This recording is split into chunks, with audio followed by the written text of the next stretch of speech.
we just, we're live now, and that was weird because I heard the sound of it going live, and then suddenly it didn't go live, but then it went live. So we're live. I'm live all day long. Hello and welcome, everyone. Sorry for the delay. We were going to start at 6:30, but we had some technical issues. We have 2 viewers, and I have to say thank you, 2 viewers. I'm glad that you're here. I hope you found what you're looking for.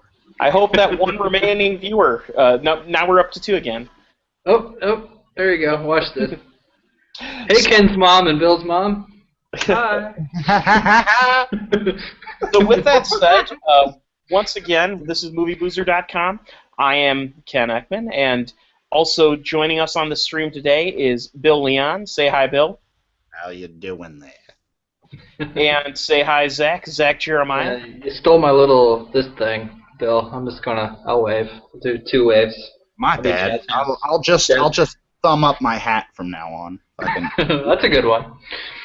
Zach is joining us today from Mother Russia, and that's correct.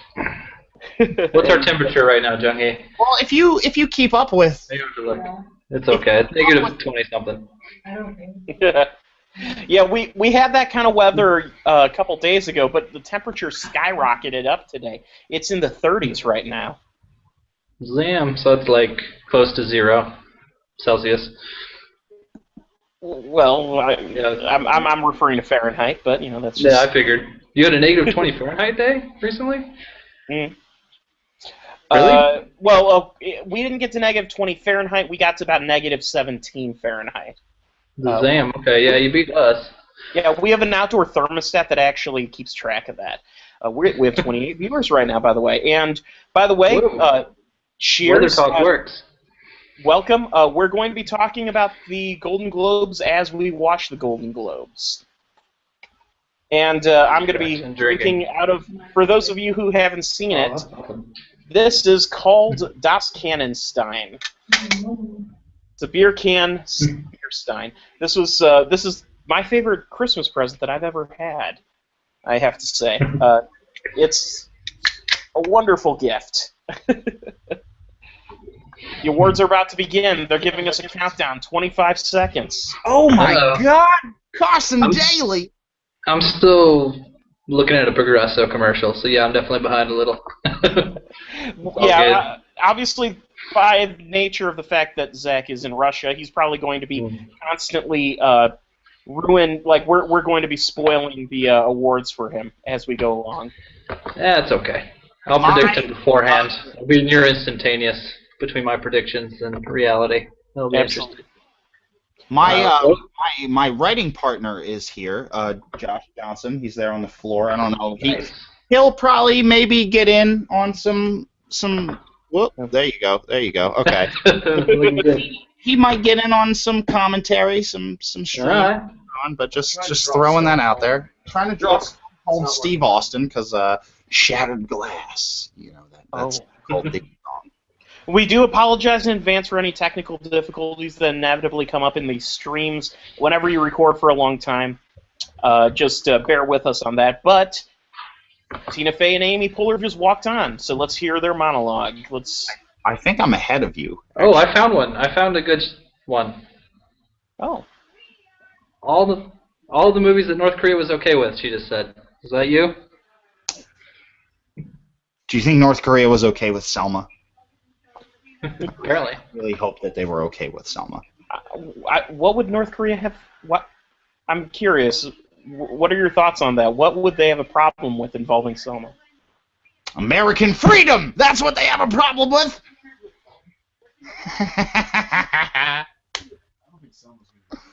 I heard Selma was amazing. There you go. Rip on the interview because it's so deserving of it. I just had a comment from my co-anchor here. Josh said he didn't think Selma was going to be that good. Ken, rebuttal! Selma was very good. Yeah, it was quite good. Consider yourself rebuttaled. Yep, someone who just saw the film.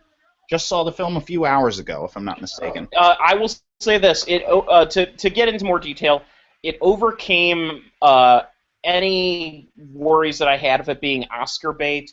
by sticking closely to a very tight story and building up tension, sticking to history very closely. LBJ issue is I won't get into that. But, here's the deal. Here's the deal, though. How many weeks has gone on for us here in America?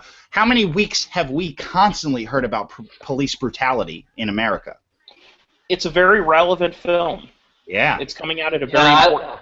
I actually liked how Common name-dropped Ferguson in the credits song. Did you hear that? Still relevant today. Oh, yeah. A lot of it revolving around police brutality, but I'm saying, like, yeah, like, that shit is still out there. And...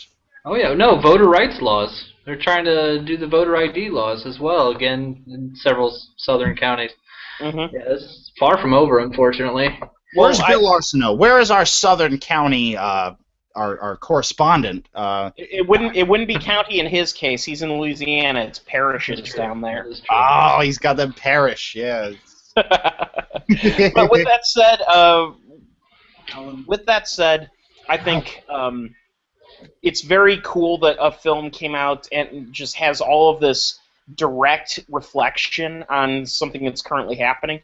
And it's worth noting, I mean, you're right, the Voting Rights Act, which was passed, is still threatened even today. There are senators who have said publicly that the Voting Rights Act is no longer relevant.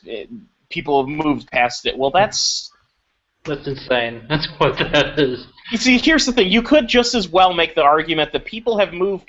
Everyone understands that murder is a bad thing, so why do we need all these laws about murder? How about this one? People have moved past owning assault weapons and, concealed pistols. We've moved past the point where you just shoot a bear in the face. I disagree with you on that. Guns are fun, no doubt, but nobody has moved past that. Everybody wants to own That's kind of her point, yeah. So Tina Fey and Amy Poehler have, let's get us back on track. They've said that this is going to be their last Golden Globes. And both of them have said that they have no interest in ever doing the Oscars. Right, and I don't blame them because it's a tough gig. It really scrutiny. Is. Yeah, ridiculous scrutiny. I already know the answer to this question from Ken, which is the answer is no. Zach, have you seen 30 Rock? Oh yeah, absolutely. Yeah, Tina Fey is above this shit, and Amy Poehler is above this shit. To be fair, I've seen Tina Fey and Amy Poehler in plenty of stuff, just not the shows that they're currently or most recently have been on. The reason I bring it up is because I think 30 Rock is some of her best work, and Parks and Recreation is some of Amy Poehler's best work. Well, hell, you know me. I've seen Upright Citizens Brigade. Yes, that's true. Amy Poehler well before she was... Oh, yeah. And she was great in that show. That's what I came up on. That is what I respect her for. Oh, yeah, absolutely. First and foremost. Yeah, like, completely. But I will say, like, Leslie Knope, her character on Parks and Recreation, there is so much charm there, and she brings such personality to that role that, like, you cannot have anything but the utmost respect for Amy Poehler. And I feel the same way about Tina Fey, because I think, with the exception of maybe Amy Sedaris, these are pretty much the two funniest women in show business right now. As far as personality goes and being... on television, I will say... Yeah, I will say on television... But personally, the comedian right now that I've been watching very closely is Tig Notaro. Tig is great. Tig is great. Don't get me wrong. Her comedy, if you've ever seen her stand-up comedy, it's fucking transcendent. She is one of the most... Dude, make all the Lenny Bruce comparisons you want. She is better than that motherfucker. She shits on Lenny Bruce. My whole thing, though, is with Tina and Amy, that, like, they're more on the acting side of things. Right. Tig has done some acting, but you're right. I will give you that as far as, like, on television, female performers, they are top tier, easily the peers of any male who is there. There is no... it doesn't come down to a sex male female thing. They are fucking great at what they do. Yeah, Amy Schumer's a beast as well. Oh, sure. Quite a few. Yeah, I'll give it to them, to her, for sure. So what's going to be the first award? I don't know yet. We'll find that out when they're done talking. Don't get me wrong. I've been listening half-heartedly to their monologue, but I'm more interested in the actual brass tacks once we get to the names. Plop those balls down on the table. Let's get to fucking brass tacks. That's a little bit more than brass.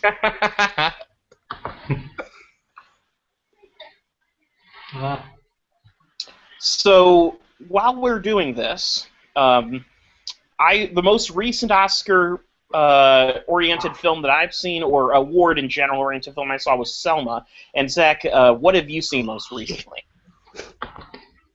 What have I seen most recently? Yes, what's the most recent film that's up for one of these awards that you've seen? I actually tucked in quite a few today. I saw Big Hero 6 today. I saw Selma. I saw Theory of Everything. Wow. No, Theory of Everything. I saw, I thought you saw that a few Inherent Vice. Yeah, I did. That was horrible. Inherent Vice. Whoa. Are you calling Theory of Everything horrible?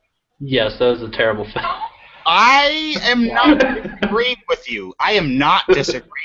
Actually, I want to bring this up. I want to bring this up just for shits and giggles. I tried to watch The Theory of Everything with my brother, my brother is a jokester. Like, he will not take shit seriously. And literally a quote from me and him watching The Theory of Everything together. He said to me, "If this guy wins Best Actor, I'm gonna be pissed." He's gonna be nominated. I know he's gonna be nominated, and that's what I told him. Here's the thing. I disagree with you guys. If you're I'm not. That's the thing. I don't support what my brother said. I'm just repeating it for comedic effect because I thought it was funny. I think Redmayne's performance was easily the highlight of the film. I agree. That's fine. I would totally give you that. Yeah, Quincy Jones was good as well.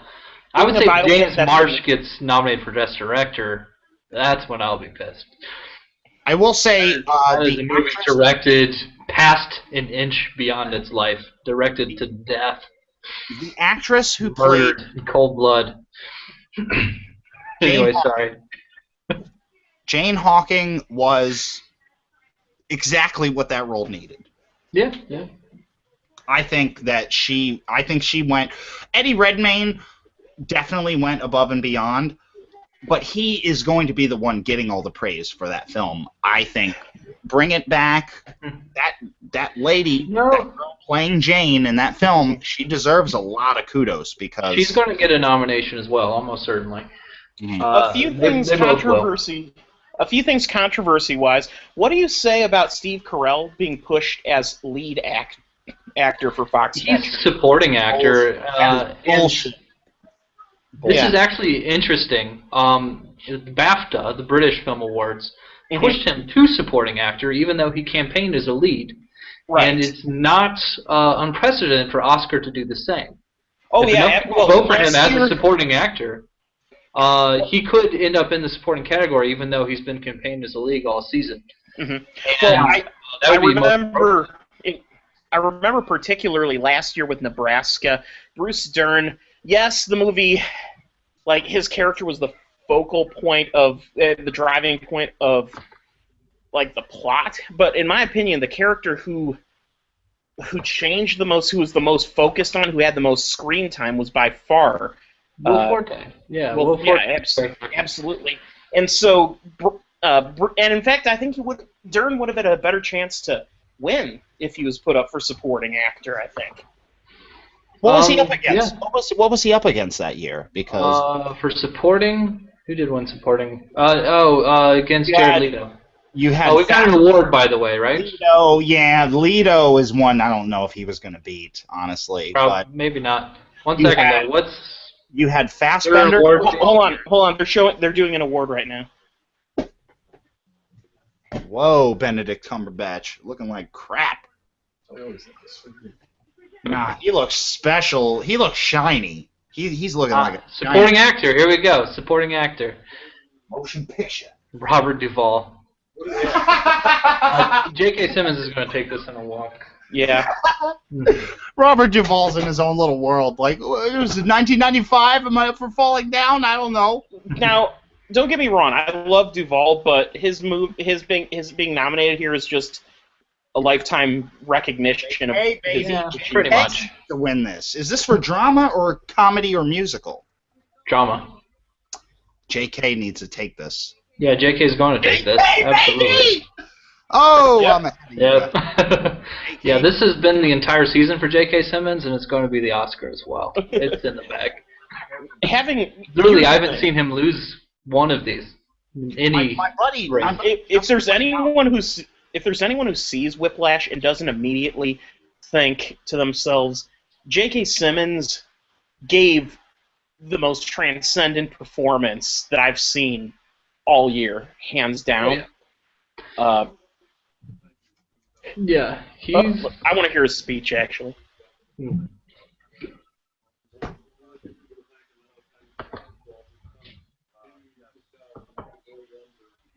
The Boy Wonder.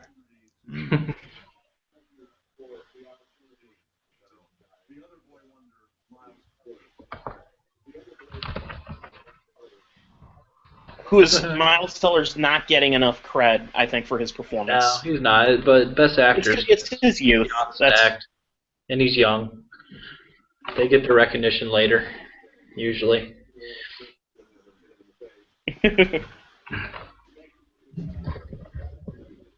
I'm so glad that J.K. Simmons is getting this notoriety. He's been around for so long, and he's done his time.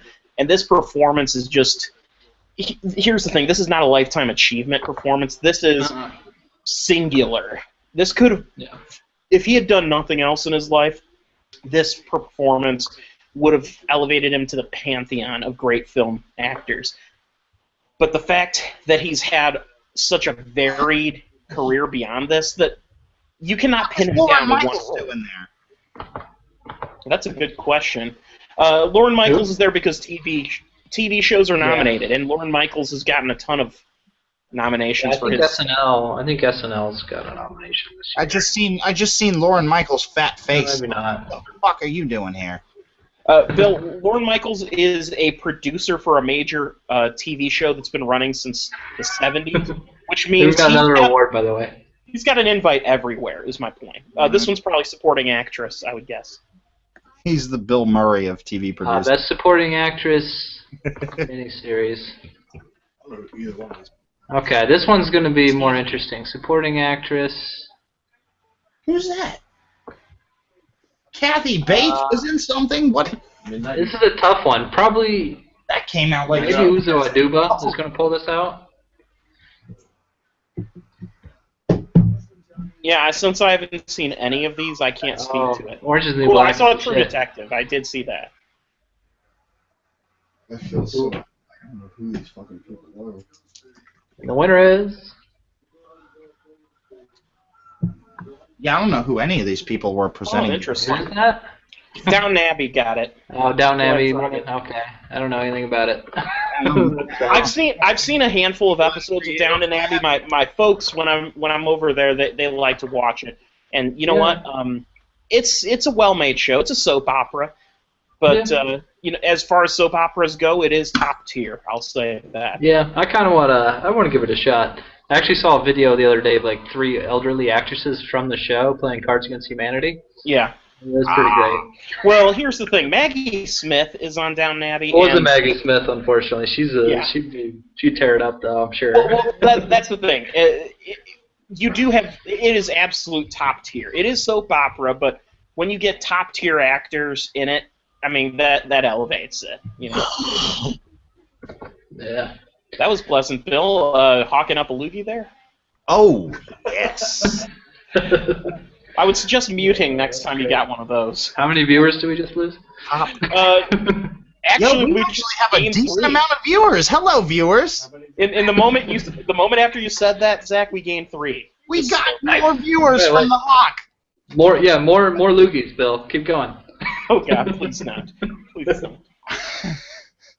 This is my beer. This is Baltica. Right here. Good old Russian beer. Is that in a plastic container?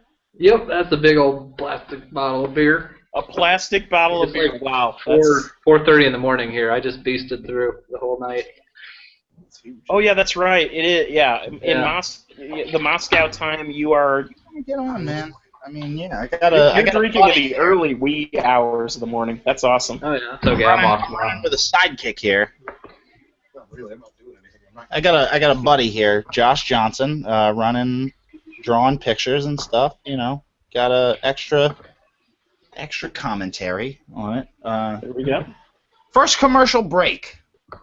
Okay. JK. So far, J.K. Simmons, yeah. J.K. Simmons definitely. I brought this up multiple times on all of our videos. I have not seen Whiplash yet. Even now, I haven't watched it. But really, you do have the access to it to watch it right now. So make it happen. That's true, and it's something I'm getting around to. Don't get me wrong. I'm just saying, the clips.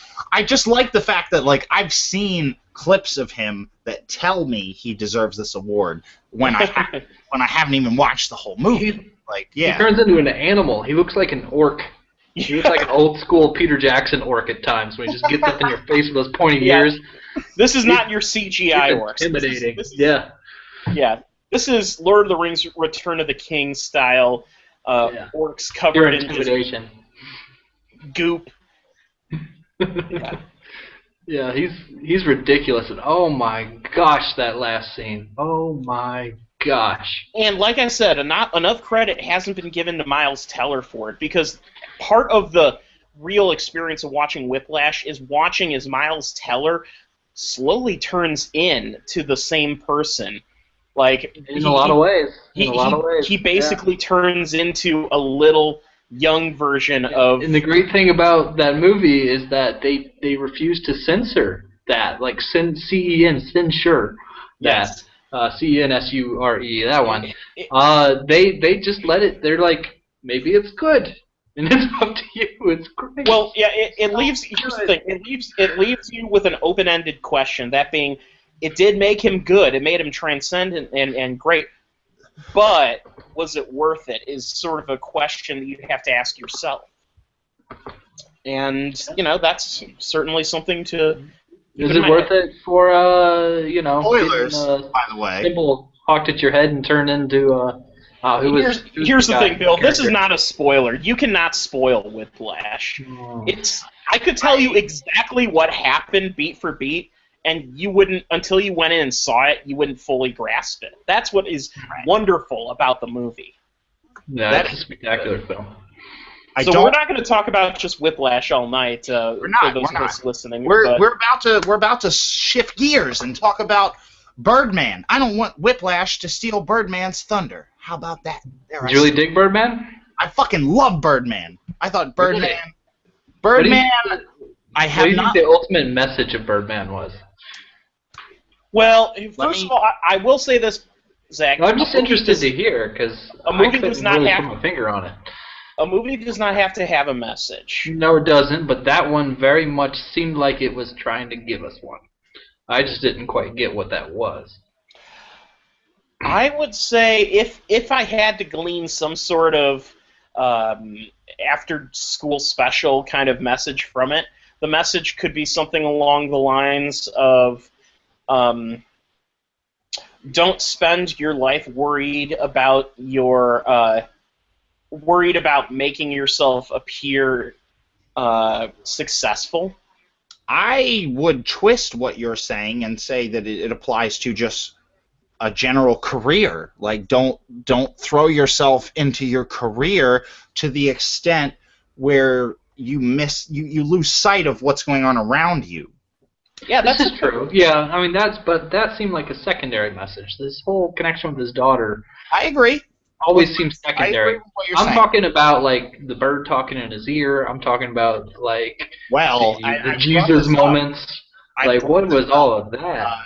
The whole thing, of I should have done Birdman 4 or whatever. Let's not forget. Michael Keaton is doing Batman or Beetlejuice 2. That's true. That motherfucker's doing Beetlejuice 2. Let's not signed up for Kong's Legend of Skull Island or whatever it is, Kong Skull Island. No, he didn't give a shit. He's chasing those franchise dollars immediately. But and that's the thing is like. But will he do Jack? But will he do Jack too? Will he do what? Revenge. Are you talking about multiplicity? He might. Will he do Jack Frost too? He didn't need for Jack Speed. Frost. He's clearly open to about everything. I thought you were talking about Jack with Robin Williams. Oh, Jack 2 with Michael Keaton? I'd watch that. I would watch the fuck out of that. Michael Keaton in old man makeup, going to college. Perfect. We've got another one. They're talking about best miniseries on TV. Sell that shit. It's probably going to be... I find it fascinating that they're considering True Detective, and they consider True Detective a miniseries, which is fascinating. What the fuck? Because it's going to And be it goes to Fargo, which I need to see. I've heard good things about it. I've heard fantastic. Fargo's great. Yeah, I've heard amazing things about Fargo. Actually, Fargo, I like True Detective. Very cinematic show. First couple episodes of Fargo took me a second to get into it. By the time I got into it fully, so much better, I think. Mm-hmm. I'm totally interested in. Yeah, definitely give it a watch. I've heard that Fargo has a real Twin Peaks kind of nature to it.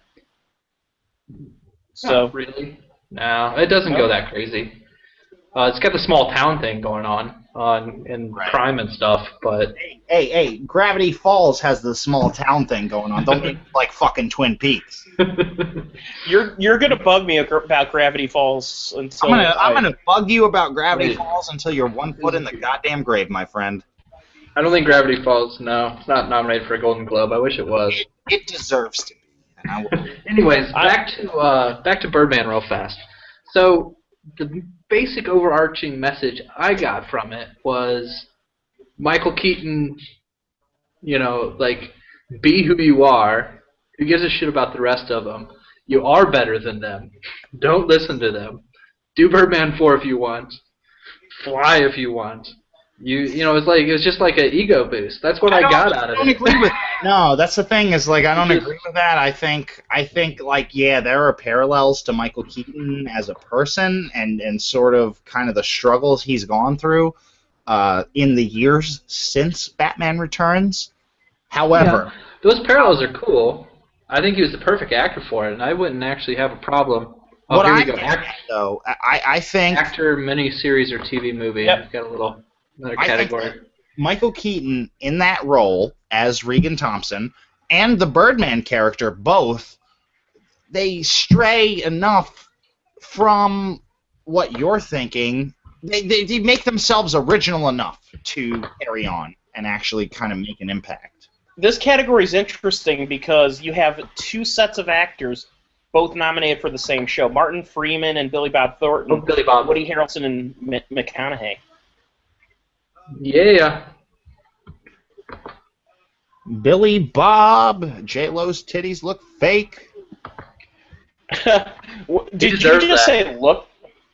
They kind of look fake. I'm sorry.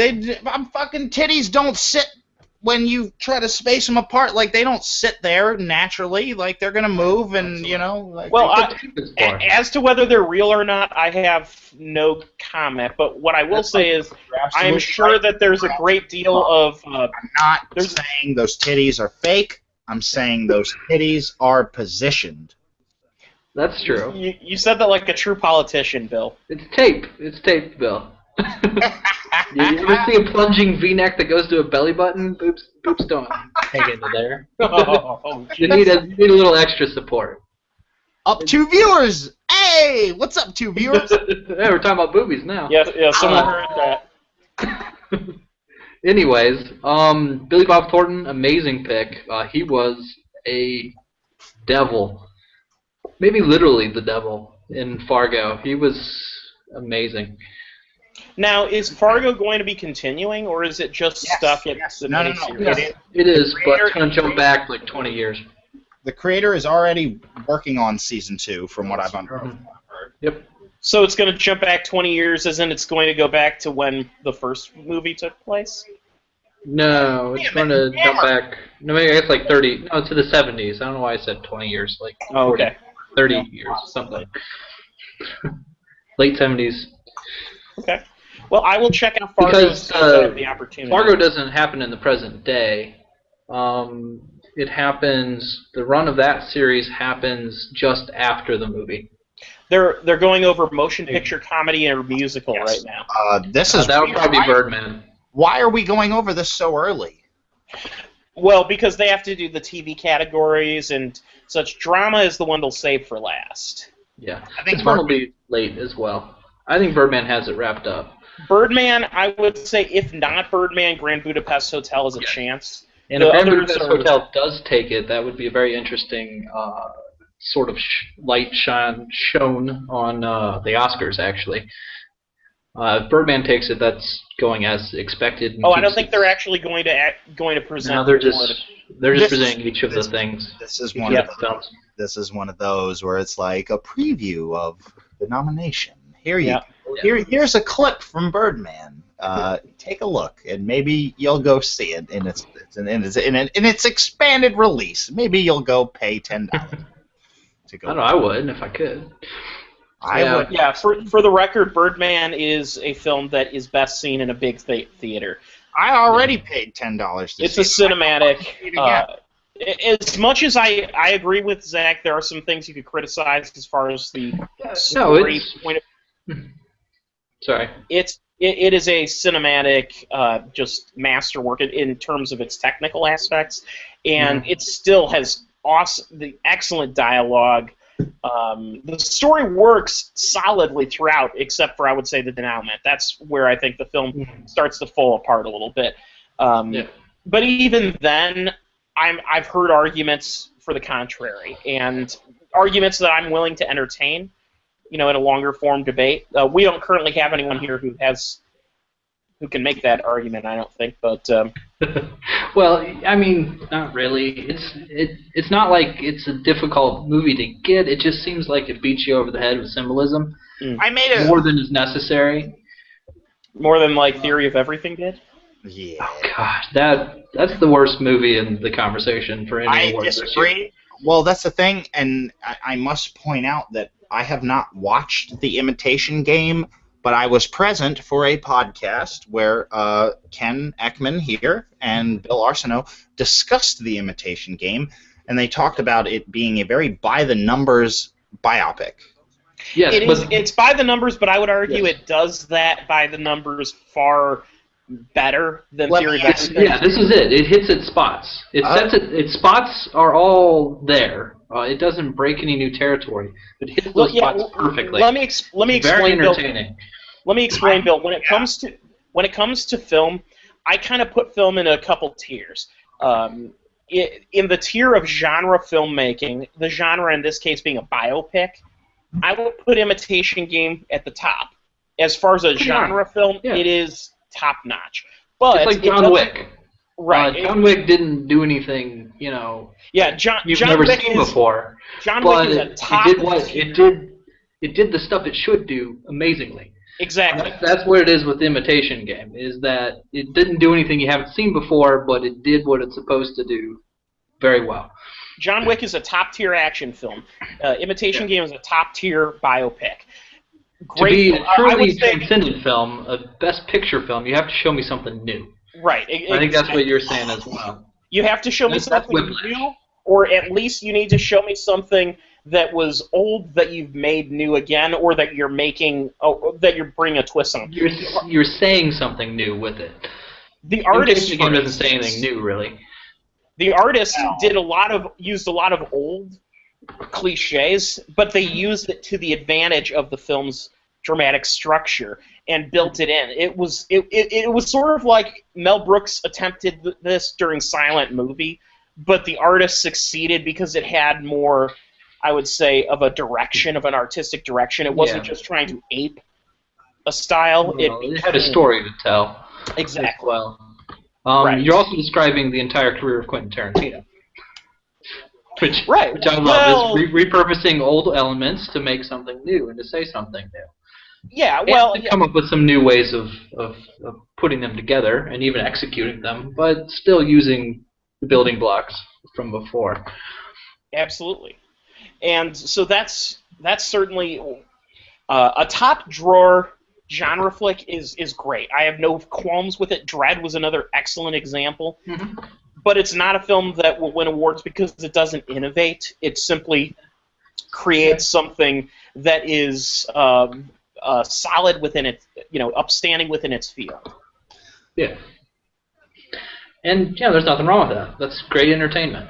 My best picture, I really want to show me something new. Boyhood this year showed me something new. It's not like anything I've ever seen. Oh, here they are explaining to us what the Hollywood Foreign Press is. I wonder if they'll go into detail as to how the Hollywood Foreign Press somehow has something to, has some say in filmmaking awards.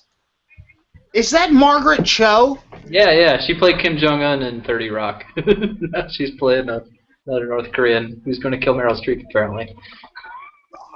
I am speechless. Joe Revolution. How many people are in the Hollywood Foreign Press Association? Oh my god. Oh my god. I just want to apologize to any Asian American female comedians that might be in the audience, because you do not need to do bullshit like this to get fucking acting roles. You understand me? Asian American female comedians? You don't need to do this shit. This is garbage. This is bottom of the barrel. Margaret Cho, fuck you. What is this? Wow. So that's something. It's It's because Margaret Cho was on 30 Rock. That's why. It's because Margaret Cho. It's because Margaret Cho is an established Asian American female comedian. Who can we get to play Kim Jong-il? Margaret Cho. She killed it, though. She killed it as Kim Jong-il. Fuck you. That is bullshit. Really? In a sense. It's Bill, great for her. Bill, can I get a Midol for you? It's great for her checking account. It is great for her bank account. You didn't like that on 30 Rock? Her as Kim I don't Jong-il? remember her on 30 Rock, which means she must played have Kim left a Jong-il. hell of an impression, because I don't remember her. And I've Do you remember watched this year I watched all of 30 Rock. So Do you remember Kim Jong-il on 30 Rock? He No. was an entire plot point. no, I don't. Oh, for like the whole second to last season, he was like everywhere, or rather, she was. I remember the Kim Jong-il parody that they did on It's Always Sunny in Philadelphia. Do you guys remember that? Nobody saw that? No, but I remember Saddam Hussein on Seinfeld. And Margaret Cho played Kim Jong-il. No, I don't. I never saw this. Or I did. I definitely saw it, but I don't remember seeing it. So Really? that's the I think she's the very last image of the final season. Actually, if I Did you remember watch correctly. that season of 30 Rock, Bill? I am being told that that's not true. As far as her being the last image, I don't. Okay, then she was the last image of the. Yeah, the whole season ending. Before. The whole ending She of was the last 30 image Rock. of the season. Oh, that's true. Yeah, no, that's right. It was her walking off with the two babies that are representative. Yeah, of her two babies on 30 Rock. No, it was Hey, the last everybody, it's image Paul of the Firth. season before, the penultimate season. I apologize to Asian Americans I may have offended with that comment, but my whole thing is you don't need to take these bullshit roles. They're exploitive. They're exploitive, and I don't appreciate it. Let me see that. Bill, What category is this? Wusa. Breathing exercises. Oh, no, we're talking about the Imitation Game. They're going over the motion picture drama, but they're not actually going to give the award yet, because No, that'll be the end. The end. Okay. What else are we going to talk about? I watched Big Hero 6. That was good. Talking about Asian Americans. Big Hero 6. Asian American actors not doing over-the-top stereotypes. Thumbs up. Yeah. Actually, I will bring this up now because at some point they're going to announce the animated feature categories. Yeah. I just very recently saw Trolls, like yesterday. Which one do you see? Box Trolls? Box Trolls. How did you feel about Yeah. that one? I thought the Box Trolls was fantastic. Like, I loved it. Yeah. yeah, man, they totally kind of nailed this like storybook form of storytelling that like you really don't get out of children's films nowadays. Specifically talking, I'm looking at you, Big Hero 6. It was the whole thing that I need to preface is that I loved Big Hero 6. Big Hero 6 for me was everyone I talked to about Pacific Rim. That's what I got out of Big Hero 6. Okay, they're talking about a new award, by the way. Actress, musical, or comedy. Time out and talk about this. We got Bryan Cranston. Who was it? Oh, wow. Gina Rodriguez. Ken's favorite. Ken, you like this girl? Hold on. What's the category I'm missing? Best Actress, Comedy, or Musical. Gina Rodriguez just won for Jane the Virgin. Oh, okay. Gina Rodriguez was the chick from the rap drama, right? La Vilaisak, everyone. I wish. Genesis Rodriguez? Oh, she was in Tusk, and she was terrible in it. Wait, the rap drama? Are you talking... Hold on, are you talking about Beyond the Lights? No, I'm not. Oh, wait, no, she was in Philly Brown. She was in Philly Brown. Philly Brown, that's the one I'm talking about. Yeah. She was good. She was very good in Philly Brown. I don't know. Also, speaking of... Wait, that's Genesis. Who was she in Tusk? She was the girl. She was Justin Long's girlfriend in Tusk. Her? Okay, I might be being... It was definitely her, right? It was the same... She was not in Tusk. Who was in Tusk? I think that was... her? That was Genesis Rodriguez. Gina Rodriguez and Genesis Rodriguez are different people. What? Believe it or not, Bill, there are a lot of people named Rodriguez. I know Bill, I was making the same mistake, actually, because I was about ready to say, oh, and speaking of Big Hero 6, she did one of the voices. No, that was Genesis Rodriguez, not Gina Rodriguez. Who is in Tusk? Who is in Tusk? Yes, Genesis. Genesis is. Where are you going? Oh, shit. Anyways, but, yeah, so Jane the Virgins, but Philly Brown was... If it's not Gina Rodriguez, I'm going to feel bad. It's probably Genesis Rodriguez, Danny. Gina Rodriguez was in Philly Brown. Oh, there was Gina Rodriguez. Good. Yeah, Okay, I didn't see the film. Or Philly Jane Brown, the Virgin. Philly Brown's a decent, very decent. Yeah, I appreciate it because it was a fresh take on that kind of a story. Actually, though, I would say between that and the movie that came out this year, Beyond the Lights, which covers sort of similar territory, but from a different angle. 1 second. TV series, comedy, or musical?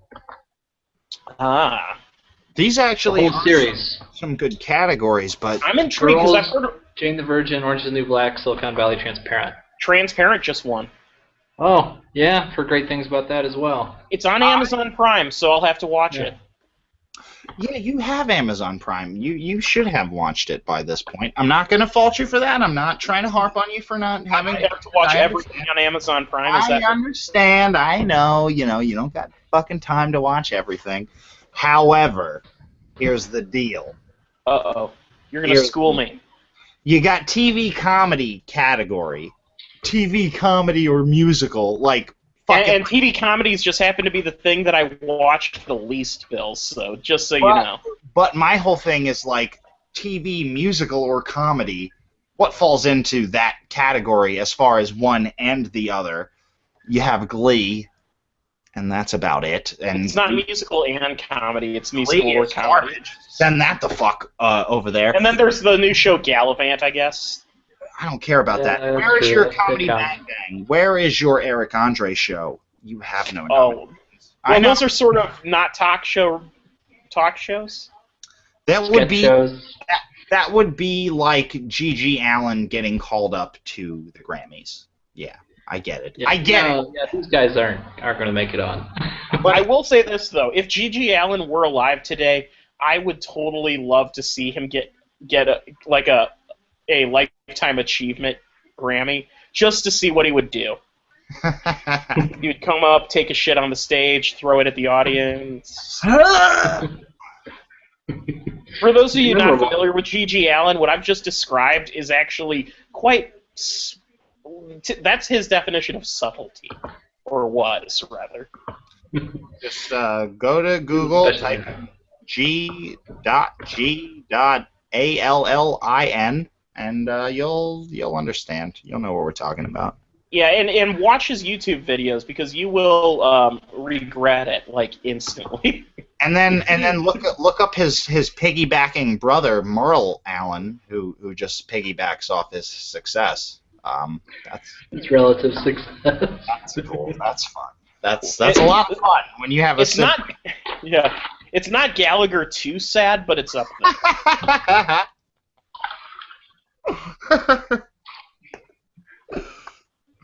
That was funny. That was funny. I hope that our two viewers found that funny. Ken's mom and we were talking about shitting on the stage. I don't know if either of your moms. Mom and my mom. The only two people watching the stream. Zach's mom was busy this week. She had a book. We're down to one. She sent flowers. Zach's mom sent flowers. She was busy with her book club. All right. I'm switching to a new drink today, guys. I'm trying something new, and I thought that you guys would appreciate, since we're at a commercial break. Your elbow looks huge in front of that frame. I know. Just the switch thing. All right. You gotta get on this action. Damn. I seriously have an ice bucket right next to me. Today, I'm trying this. This is a gift that someone gave me over a year ago, and I haven't cracked it yet. I see Knob Creek, but a different smoked maple. That could go horribly wrong or be pretty tasty. I'll take a shot with you. It says here, deep in Kentucky, tiny Knob Creek spills and riffles down through the hills, like the whiskey bearing its name. There's not much of Knob Creek, but what there is rewards your finding it. And Knob Creek is a higher-end bourbon, by the way. Do you have to polish the knob before the whiskey comes out, or? Oh yeah. Well, I mean, it's a wax knob. kind of like. And you can almost tell a high-quality bourbon by the fact that it's corked. Oh, I love that noise. Pop. That's the noise I make too. All right, let me smell it. I make that noise. When I'm excited. This smells like maple syrup, by the way. That's probably not good. That's probably a very bad thing. All right, I'm gonna. You ever had American honey? That shit's garbage. Oh, it is garbage. It's fucking totally garbage. And I meet so many dumbass motherfuckers that are like, "This is the best." I'm like, "This is trash." Like, So much honey flavoring. This tastes like shit. I'm gonna try it straight.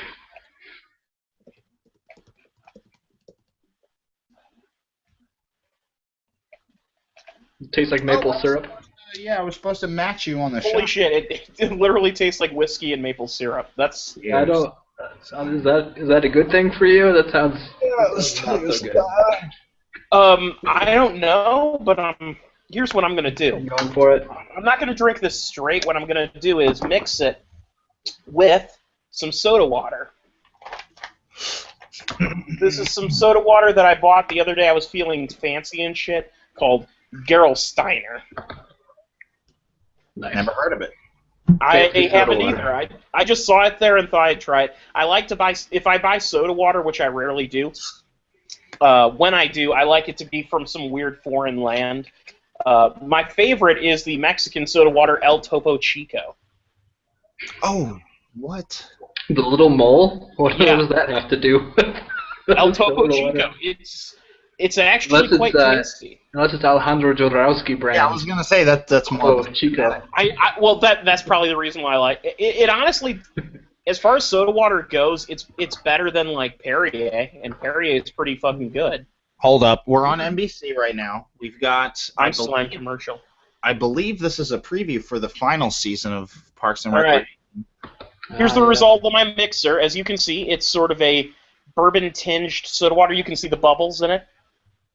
Now to try this. I don't know who this person in the fat suit is coming out. That's horrible. Okay. Oh shit! That was Melissa McCarthy. I'm so sorry. I'm so sorry. Dude, chill. Careful with those. So sorry. Yeah, don't be an ass. No, don't be. Regardless of who it is. Yo, no, Naomi Watts. That is my shit right now. Between Birdman and Saint Vincent, I don't know what it is, but I just cannot get Naomi Watts out of my head. She's actually got a nomination for St. Vincent. This has been an installment of TMI.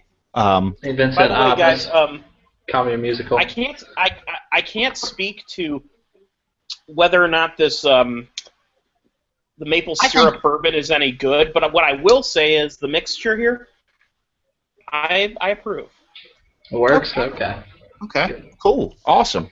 I would suggest mixing. I wouldn't drink it straight, though. Speaking of St. Vincent, which is now getting some, spotlight, some praise, I loved St. Vincent. I liked it.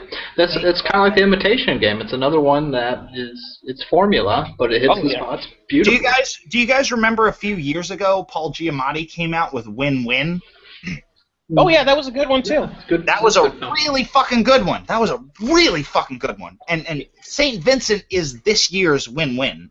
Like, yeah, that is exactly the kind of vibe that it gives me. And like, interesting comparison. Well, the thing is, like, Paul Giamatti's character in Win-Win is obviously. Oh, this is a very interesting category. One second, Bill. Sorry.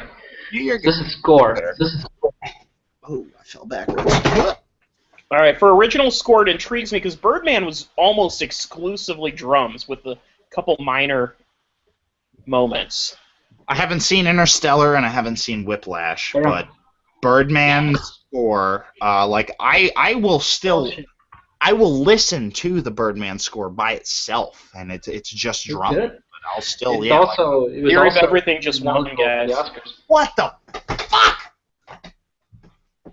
Yeah. Of the scores presented here, I would say Theory of Everything's score wasn't bad, but I literally don't remember it. I don't remember it at all. The Imitation Game had my brain. The only one that left an impression for me was Birdman and Imitation Game. Well, Interstellar, Hans Zimmer's Interstellar score. Gotta know. Hans Zimmer scores just friggin' blend together. Yeah, well, you can say that about a lot of people's. This guy that we're looking at, he sat down and he said, I need to watch this movie and I need to compose a score that will go to this film. And he turned out what the fuck he turned out. Like, what is this? Why did you win that award? Well, supposedly it used like mathematical principles. Like there's some story behind it. There's some hoopla regarding like how he composed it, which I think is why it won here and why there's a solid chance it's going to win at the Oscars. Really? Even though it literally did not even register with me when I'm watching the film. That doesn't add up. That's not. Is that Prince? Holy shit! Is that Prince? That looks like Prince. I love Prince. I'm a big Prince fan. It is Prince. Prince's original song, motion picture. This is an interesting one. If John Legend had commented in for Glory, I'd be happy. What is going on? What? Original song, Big Eyes with Your Big Lies. Bullshit. I hope that doesn't win. Yeah, that song was awful. I like that one. I did not like that one. That one took me right out of the movie. What, Selma? Glory? No, Big Eyes. I agree with Big Eyes. Yeah. The Glory song from Selma was probably my favorite of these songs here. The freaking Lord song from Hunger Games, I didn't even remember existed, and I sat through all of the credits. So if it was in the credits, I definitely didn't hear it. Nice. Glory did win. Wow, you're way ahead of us. Why? Am I way ahead of you? Yeah. My baby Prince. Yeah, Glory was decent. It was a good song. That's a good one. I like would it. say decent. Yeah. No, it's quite I good. will admit the rapping part of it doesn't. work for me, but that's just because. Oh, I thought it did. My name is Batty. My logic is a ratty. I'm sorry. Robin Williams is a rapping bat. I can do rap occasionally, but I'm still a very, unfortunately, it just doesn't. Yeah. That's what sealed the deal for me. Coming soon to Movie Bruiser YouTube. Ken listens to every Run DMC album. See, Run DMC is different. Run DMC is good. I'm talking about like modern rap trends. I agree with you. I understand what you're saying. But I have heard a Kanye West album in total.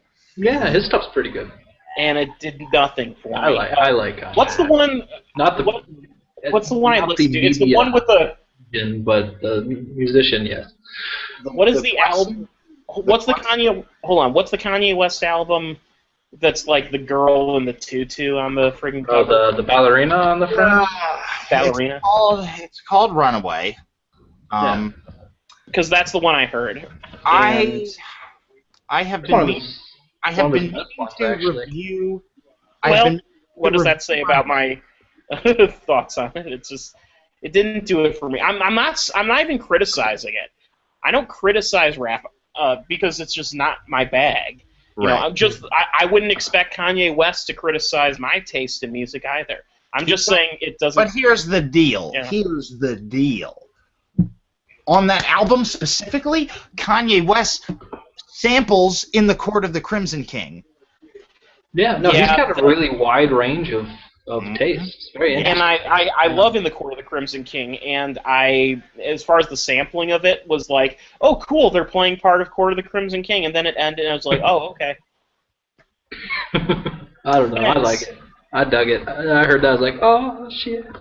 The thing, I agree with what Zach is saying. The whole thing with Kanye West's album, Runaway, that specific album, is that I've been meaning to review it for Movie Boozer for quite some time. Good.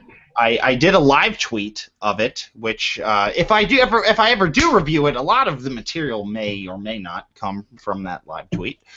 But it's like he sat down and said, I'm going to make this big personal The Wall inspired project. Yeah, that's what he's going for.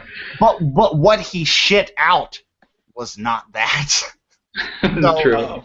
Yeah, it's kind of like I'm trying to meet him halfway with it, where it's like, you're kind of artistic, but I hit this wall every time, and I cannot get past it. I don't know. I mean, the problem with him is he's such a vocal jackass that when you imagine his face, when you listen to his music, it can be a deterrent, I would say. But that is very true. Yeah, you know, By the way, vocal Kanye West, jackass is the the name of celebrity, and Kanye West inhibits Kanye West, the artist, a little bit. What? In other news, Vocal Jackass is the name of the next Kanye West album. I can't wait. He embraces this shit. He just jumps on it.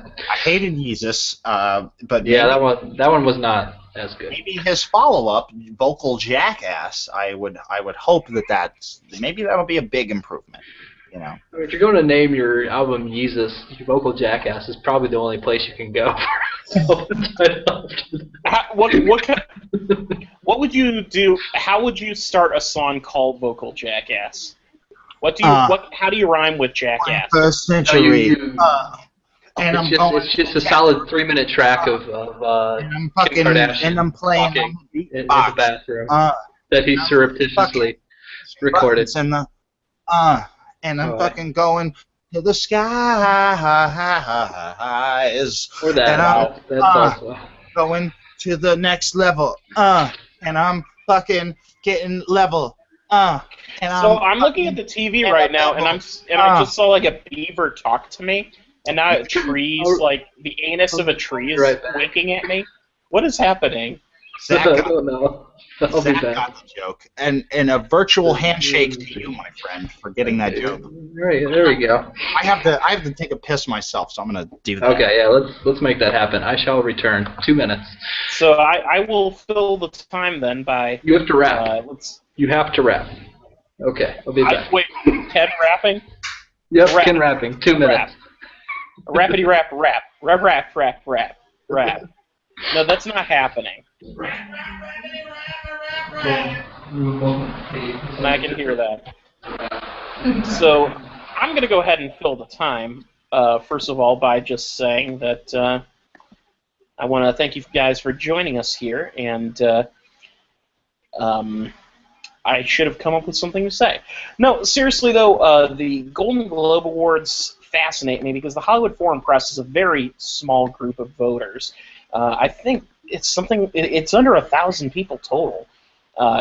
And somehow every year, probably the second biggest major awards show for movies and media in general just happens to go to this group. And it fascinates me. I never understood why. I want to apologize. I know got a little carried away with that improvisation I was making fun of Kanye West just a little bit. You know. So yeah, by the way, now that I'm a bit deeper into this drink, I can say very honestly that maple is a weird flavor to be drinking at 8 o'clock at night. I don't really fuck with any of those maple flavored liquors, you know. Well, I don't either, but this is something my brother gave me for my birthday last year. If it was free, I can't. Almost a year ago. It was free, and it's actually it's 90 proof, so it is a full-blown bourbon. It's not just like a mixer. Really quick, while we have a commercial here and we can kind of have some freeform talk, have you guys heard about all the negative reception Taken 3 has been getting? Olivier Megaton directed it. That as soon as I saw that, you knew, yeah. Obviously. Are you surprised by that, Bill? No, but I didn't know anything about the director. I've only seen the first Taken, and like his Galactus Destroyer of franchises, Olivier Megaton. That is his title. Seth Meyers, host of the 12:30 late night show on NBC. You remember that show that you used to tune into and be like, "Hey, I like this Conan O'Brien fella." No, you don't get that anymore. It's Seth Meyers now. Yeah. No offense to Seth Meyers. That was offensive to Seth Meyers. Is it just me, or does Seth Meyers kind of look like Chris Hardwick?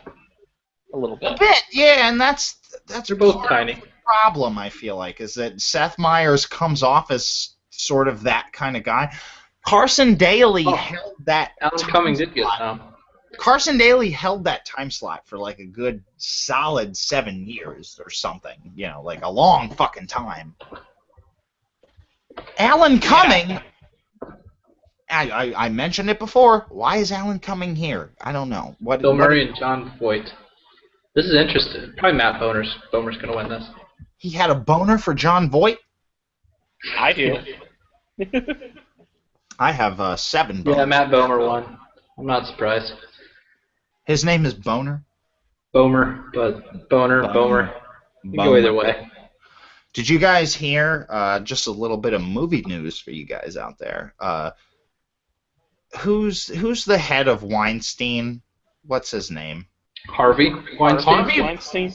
Harvey Weinstein said that the lead singer of One Direction needs not audition for a film at Weinstein Productions. He can just come in, and we'll say, maybe there's a place for him in the new Tarantino flick. Hey, Harry One Direction, you can be in this movie because we trust you. We have the utmost faith in your ability. Here's the thing: it's not that they have faith; it's that they know that he will make money for them.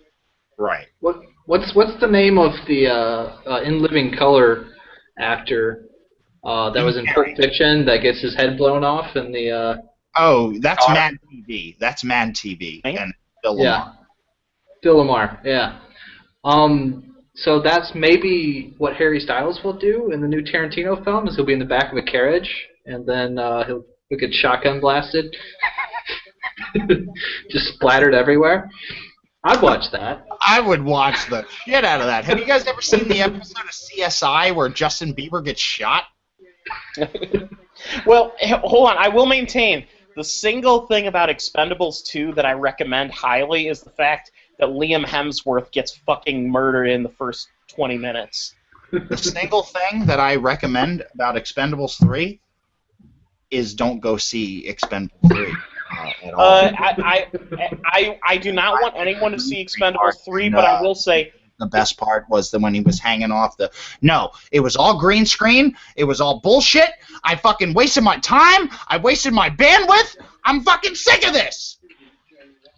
Antonio Banderas was kind of funny. He was kind of funny, I agree. Antonio had a little tiny bit of personality in his character. I think he was like the personality in that movie. He was fighting against such blandness and mediocrity. Well, I wouldn't be surprised if I would honestly call Antonio Banderas' performance in Expendables 3 his Michael Sheen for the Twilight series. It was him realizing these people don't care what they're making. They're just making it because they know it's going to make money. I'm just going to have fun. So, yeah, I am going to play such like a stereotypical Spaniard, and I'm going to watch and see if they catch me on my shit. Also, I have nothing bad to say about Dolph Lundgren ever. That's true. I enjoy when giant. I definitely agree with you. Like Dolph Lundgren knows when Dolph Lundgren is in shit, he knows he's in shit. Oh, and he plays to it. I love it. You see him? Do you see the Universal Soldier movies? God. No, Kenneth, you were behind. The last two Universal Soldier movies they made that went direct to DVD have some of the best action. I haven't seen John Wick yet. I don't know. But I seriously doubt that it can match the action in the last Universal Soldiers film. Seriously doubt it. That's going to be... I don't know about that, man. No, you should see it. Wow. What is it? Regeneration? What's the last one? The last one I saw was a long time ago, The Return. Day of Reckoning. Oh, yeah, no, you missed out, man. The original director's son is a director now, and he just goes in crazy places. It's like Universal Soldier, like Heart of Darkness. Like he does his Apocalypse Now. It doesn't make any sense. Read my reviews; they're on the site. But for Day of Reckoning, I have read Regeneration. They're both of these movies are definitely on my to-do list because of Zach's reviews. So Watch them. Especially John Wick fans, watch him come back. Tell me, I gotta watch Wick myself. Well, I had a buddy of mine really talk up the Equalizer recently, and I'm just gonna throw it. I'm just gonna throw it Ken's way real quick because I know you've seen both John Wick and the Equalizer. John Wick by a mile. Equalizer's I'm fun. hoping. I'm hoping because Equalizer is okay. I wouldn't say I wasted my time, but Equalizer's fun for the moments. Where Denzel is actually like killing someone. Yes, it's fun. The rest of it's kind of meh. Well, this is Best Actress, Comedy or Musical. This is big. Let's probably Emily Blunt. For Into the Woods, I hope not. I really hope not. Oh, Big Eyes. Interesting. That's big for her. That puts her into the conversation a little bit more than she was for that final Best Actress slot in Oscar. I honestly, I would agree with that. Like, yeah. The thing is, some people criticize the weird pace between the two actors in that film, but I would argue it's a creative decision. Amy Adams' character in that film, Margaret King, was a kind of squirrely, quiet person, and it would take someone of a completely disparate personality, like to basically force her into the situation that she became, and that's why I think Christoph Waltz's performance in that film and Amy Adams' performance just work off of each other perfectly. Would you recommend it overall? I'll probably watch it tomorrow. I think it's a very entertaining movie. What do I think it is gonna be like an Oscar winner? Not really. I mean, it's a good drama. I'll call it that. It's not going to win, but it's got a real shot at like costuming, hair and makeup. I find it interesting that they're calling it a comedy because it's sort of a comedy drama, so it's hard to put it in either category. But they were kind of stretching this year, as you noticed. Ms. Wallace for Annie as one of the nominees. They were stretching. She got nominated simply because she was once nominated before, also. Yeah. Well, and she's a vibrant little. I'm not going to shoot down her performance because I haven't seen Annie, and I'm sure it's Bill has. good. I'm sure her performance in the movie that is. Say about that. What did I see? Bill, I was conventioning Wallace and Annie. Oh yeah, I watched Annie. What did you just say about it, Zach? How was her I don't know anything about it. How was her performance? performance? I said she was a cute little firebrand. That's what I said. That's the thing, is that she is not bad in it. Okay.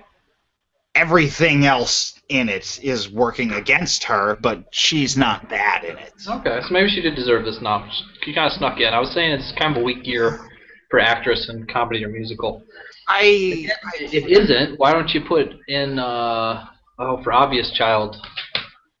That's why she's in, because her name isn't on the top of my head. Jenny Slate. Yeah, yes. Jenny Slate. Absolutely. Should have snuck her in. Although, I saw that you said you really liked the film, Ken. I'm wondering, it's interesting, because I was underwhelmed as opposed to the amount of, like, lauds that it's gotten. Like, wait, did you see it or not? That it's gotten. Yeah, I saw it. I reviewed it, I believe. No. Oh, I didn't. I thought Bill Arsenault reviewed it. No, it wasn't Bill Arsenault either. Oh. Why did I say I reviewed it? That's bad. No. I thought about reviewing it, but I think we got a review right then. I rather liked Obvious Child. Well, I don't know that it's going to enter my top 10 of the year, but I did like it quite a bit. Mm-hmm. I enjoyed it, but like everybody's calling it like transcendent and this amazing. I don't know. It got a lot more adulation than I thought it deserved. Hold on, I laughed at it. I mean, but let me say this much about it. I think it kicks Juno's ass in terms of films that deal realistically with the concept of getting pregnant before you're ready. I don't think that was a hard challenge to rise to. Yeah, I would not go that far.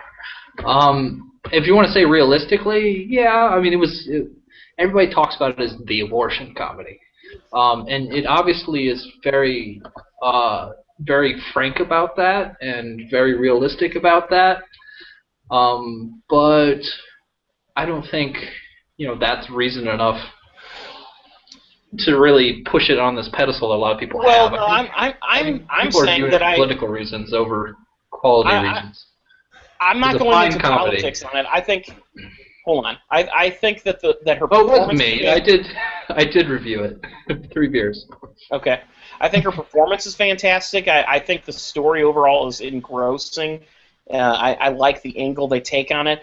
If I had any criticism, and I hate to say this because I'm a huge David Cross fan, but that whole moment that he appears in the film as like this old friend of hers, it was kind of awkward and weird and didn't make a whole lot of difference to the plot.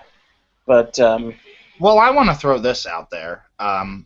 Speaking from the perspective of someone who hasn't seen the film, but who has seen Jenny Slate pop up in a lot of TV roles over the past year, she's really fucking making a niche for herself. You know what I mean? She's a scene stealer. She's an absolute scene stealer.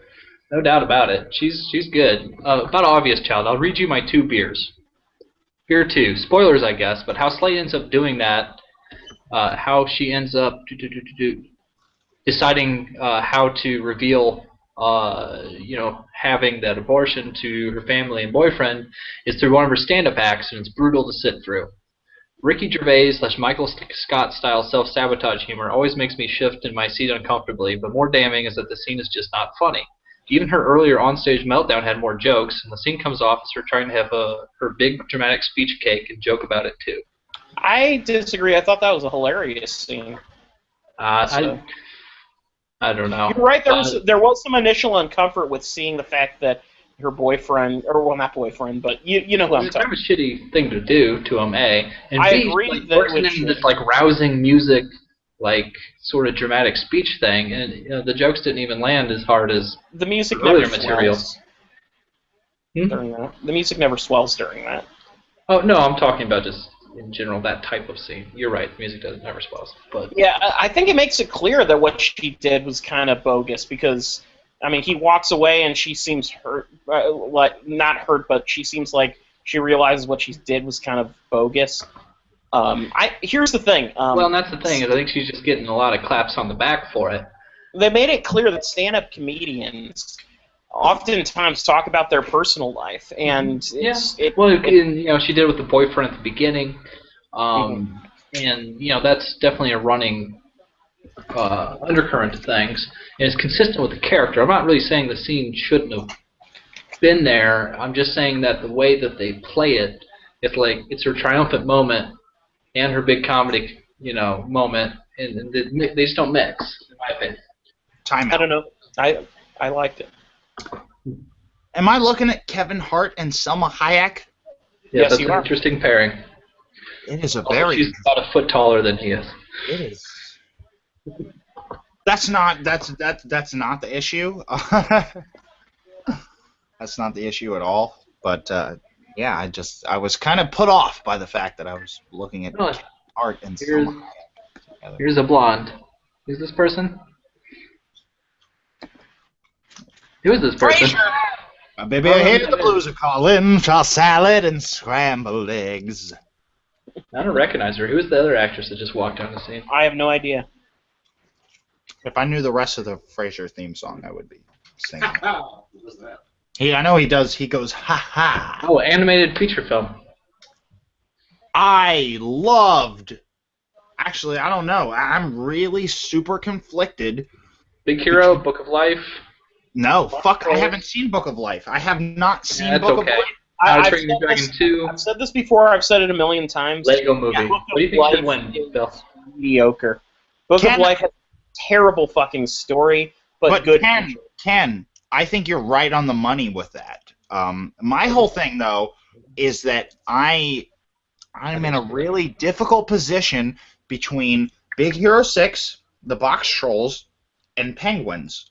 Yeah, and I know Penguins might seem It's gonna be Lego Movie, I bet. Fuck, man. Fuck! Like, I like Lego Movie. Whoa! What was it? How to Train Your Dragon 2 wins? Yep. What? That is not even one of the ones I mentioned. Wow. I like you. I thought it was Big Hero or Lego. Fuck you! I don't give a fuck about what you said. How to Train Your Dragon 2. Hold on, I liked How to Train Your Dragon 2, but goddamn, that does not deserve it. Fuck no. I think I liked it. But everything I just mentioned. Zach, did you see Box Trolls? Yes, I enjoyed it as well. Oh my god, Box Trolls was so fucking good, man. Box Trolls. To be perfectly honest, I was underwhelmed by every single animated film I saw this year. I liked them, but none of them gave me Bill's face right now. None of them. Okay. Well, that's the thing, though, and maybe that's sort of a generational thing between me and you, Zach, which is that, like, I am part of that younger generation. How much younger are you? Because I'm how old? I'm 26. So. Oh, you're 2 years younger than me. It probably is those 2 years. It very well. How old do you think I am? I was gonna say 30. Yeah, let's start. I'm getting there. I've got the 30 lines in the eye. I didn't mean any fucking offense. I was just throwing it. Like, I'm just trying to make my point. Hold on, Zach. You were born in '86, right? Yeah. 2 years before. Okay, well then I'm older than you, so. I know. Ken's the old man of the group. Ken is the old man of the group. He saw 1985. He saw Well, I it was with his own going- eyes. This Ew. motherfucker saw It's rolling in the 1976 I when it know. came out. No, you're thinking of Bill Arsenault. This motherfucker saw 1776 when it came out. You're thinking of Salvador. Wait, Salvador's like Saw 43 years old. 1776. That movie's terrible, by the way. Sal's not that old, is he? Yeah, or 47, I don't know, something like that. Sal's in his 30s. He's in a whole different decade.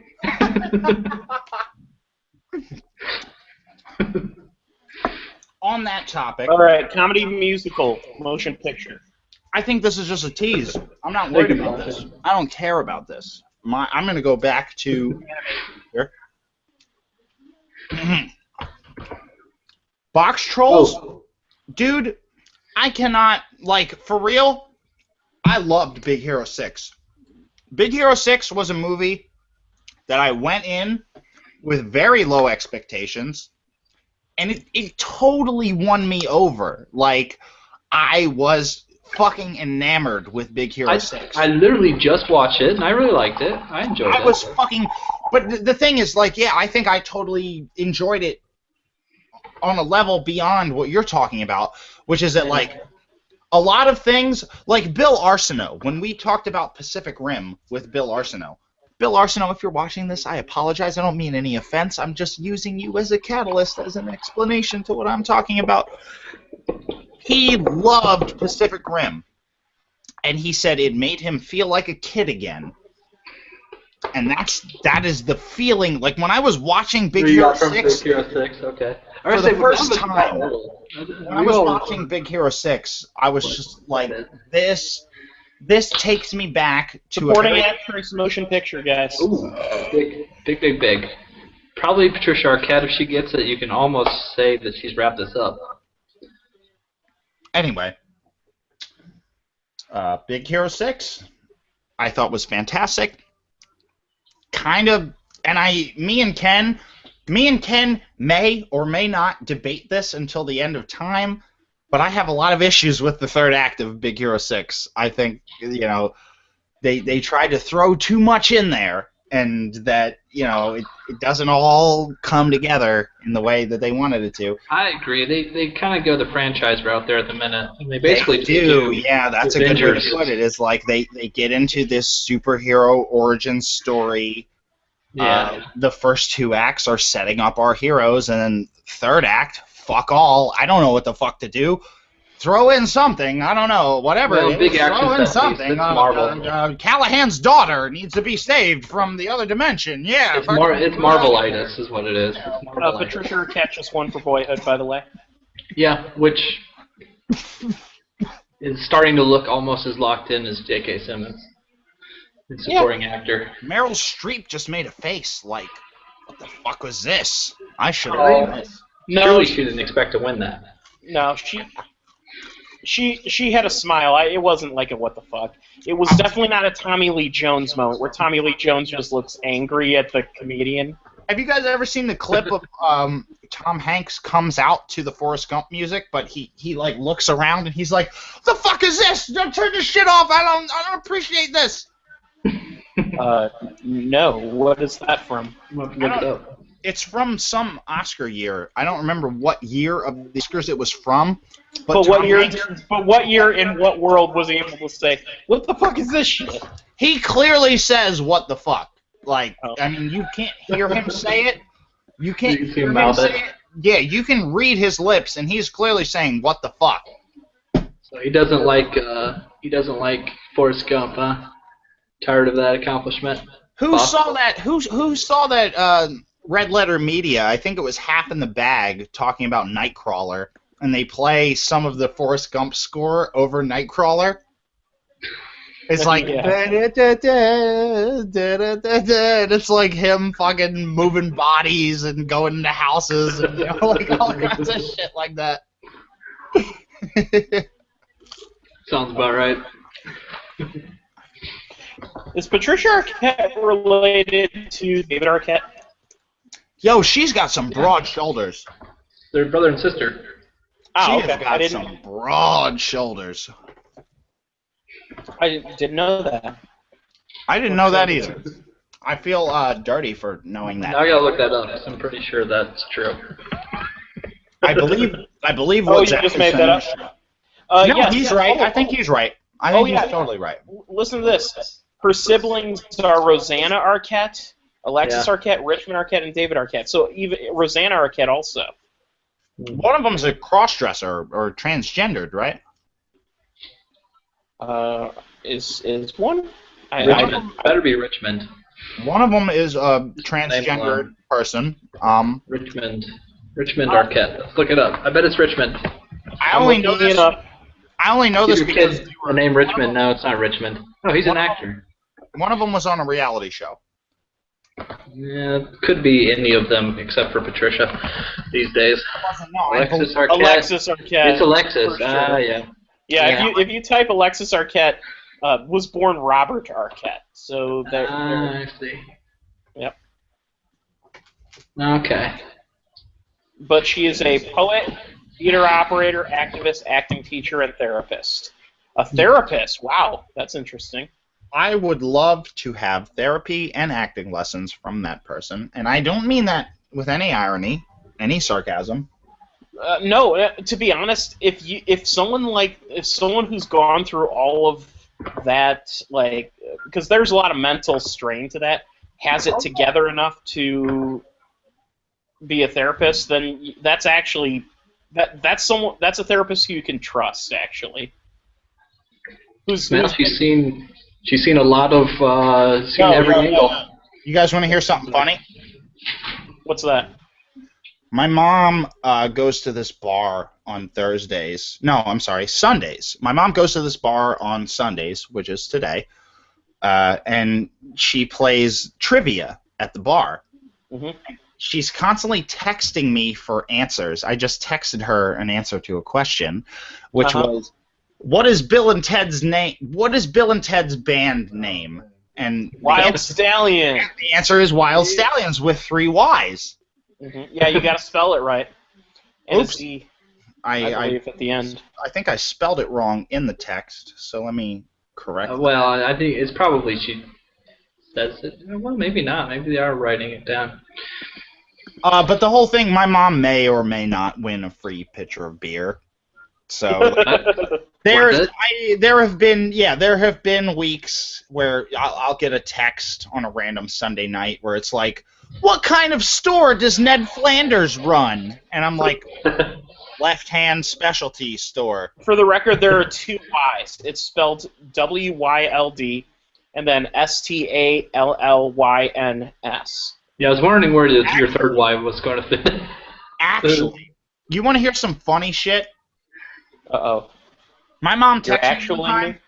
She says to me, Who does the Simpsons theme song?" And I text her. I said, "Danny Elfman. It has to be Danny Elfman. Like, there's no other answer to this question than Danny Elfman. Am I right?" I never thought about that. He's in the credits, so I would think so. Danny Elfman composed the Simpsons theme song, and it is his orchestra performing it. Okay. Yeah. She texts me back and says, "The answer is Primus." And I was like, "Mom, that's South Park." Oh, man. I was like, "Don't." And she was like, "Are you sure?" I was like, "Fuck yeah, I'm sure. If anybody on this fucking earth is sure that you're going to ask, it's fucking me. Like, I'm fucking sure." Could you imagine Primus doing the Simpsons song, though? Actually, yes, that would be kind of awesome. That would be kind of awesome. Yeah. Yeah.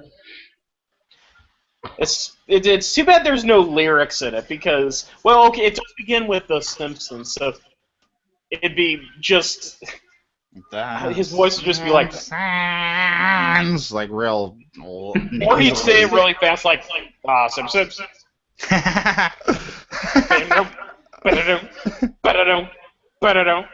the strumming bass.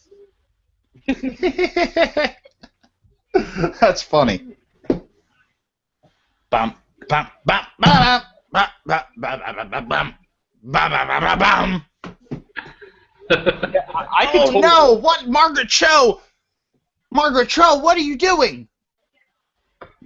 You have it out for against Margaret Cho. No, I love Margaret Cho. I want Margaret Cho. Actually, no, that's the whole thing. I feel you on this. She's Ken really, gets what I'm sorry, Zach. Zach clowning gets what I'm herself saying, at the moment. which is that it's a little brutal. I don't want Margaret Cho to be relegated to these disgusting stereotype roles. Like this is verging on minstrelly. Listen. Totally doing Of all the praise, stereotype voice. of all the praise that I gave to Randall Park in the interview, he killed it. He did it great. I agree, but that's what I'm saying. Like, they just hired this Asian American actor, and he went above and beyond with it. I don't want these Asian American actors to be fucking pigeonholed with these nasty, stupid, fucking exploitive roles. Fucking Kim Jong-il, like, oh my god. And I get it, like 30 Rock, whatever. Like, it worked out well in 30 Rock, I think, but now not so much. And yeah, what's but going on the TV right now? That's 30 Rock was like fucking 6 years ago. true. It was like 6 years ago that it ended. But you know that's why she got it. You're here now. That's why she got because Tina Fey's there. That's why Tina Fey is a Tina Fey's idea. You got second billing to the goddamn Skeleton Twins. What the fuck? I liked the Skeleton Twins. I like the acting in the Skeleton Twins. I thought the Skeleton Twins was great. Don't get me wrong. Skeleton Twins was great. But you don't want to follow them at an award show as a goddamn racist minstrel show as stereotype. All right, Bill. Bill, I'm actually kind of coming around. Yeah. What are you thinking? Thank you. Yeah. Thank you. I'm not trying to be harsh about it. I'm just saying, like, don't fucking pigeonhole yourself. Yeah.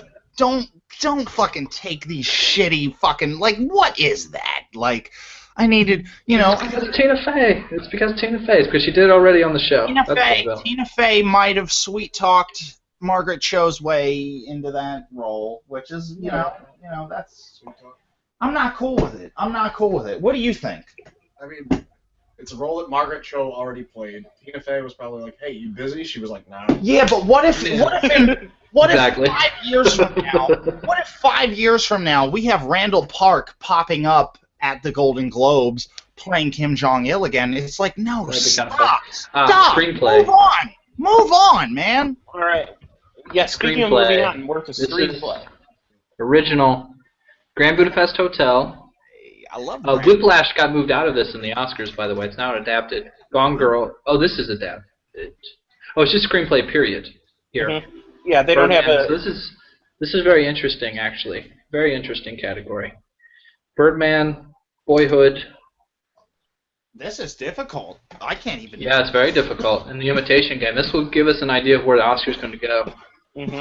Also.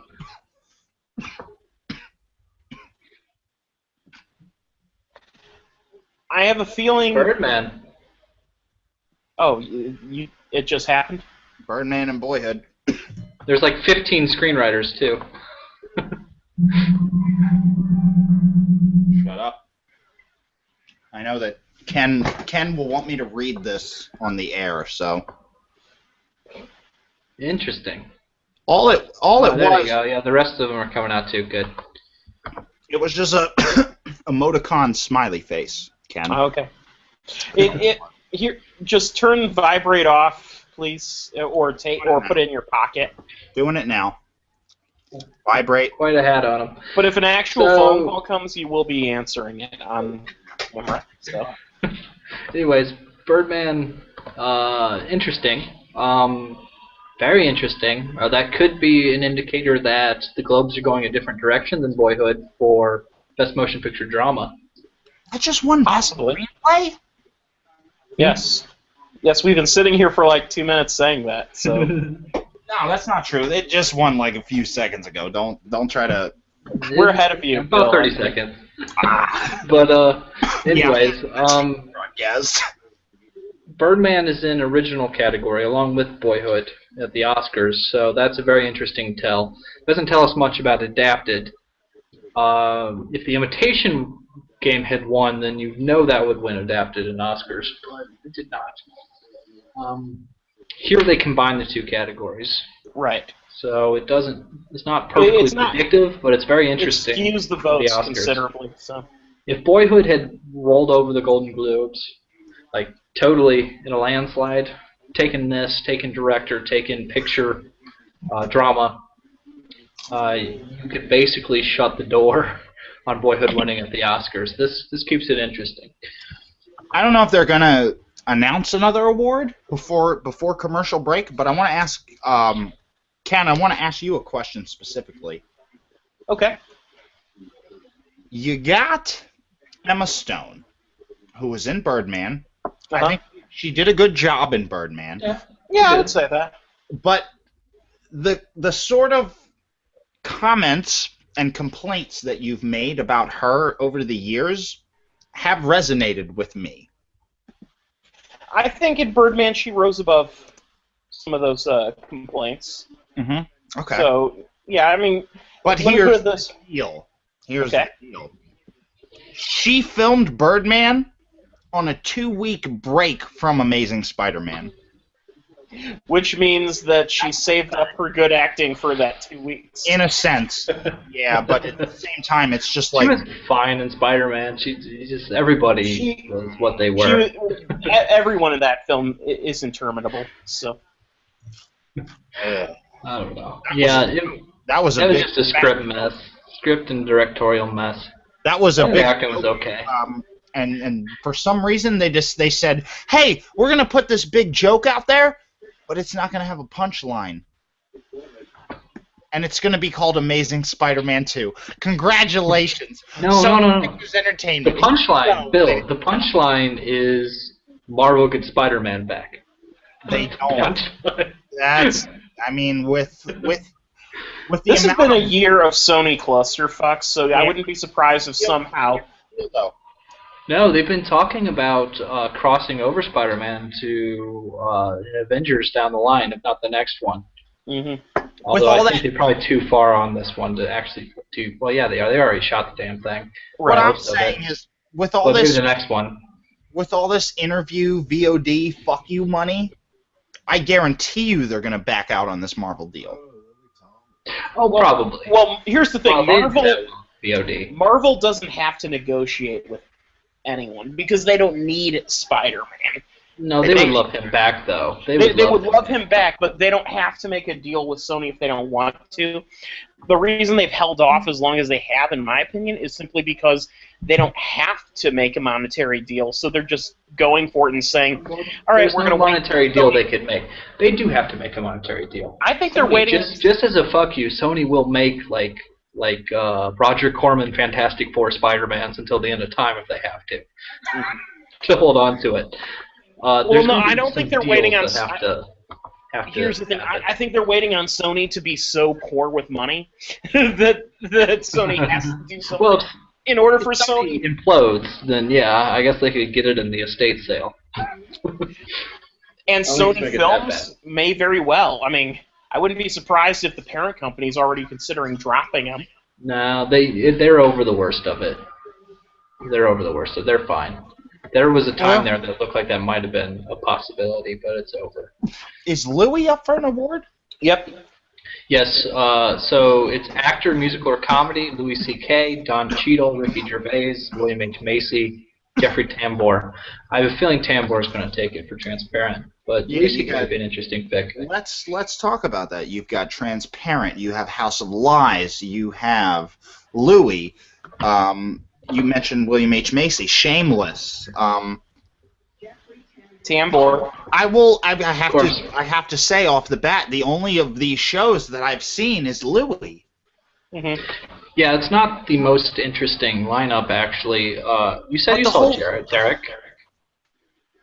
I did, yeah, you're right, Derek. Right. I will say this: I have not up for a Golden Globe. I have not seen Transparent, but I will give Tambor credit just because Tambor is a solid character actor. No, it's everything I hear about Transparent is raves. I just haven't got around to it, but I guess I should. Everything. It's so funny that we bring up Ricky Gervais and Derek. I think it was before we were on the air. Zach and I were talking about Derek. Yeah, Zach and I were talking about Derek, and like I like Derek. I will support Derek, but as far as it being in an awards category versus like all of these other people, It's because like, Gervais is there. He was a host twice. He's there. He's a presenter.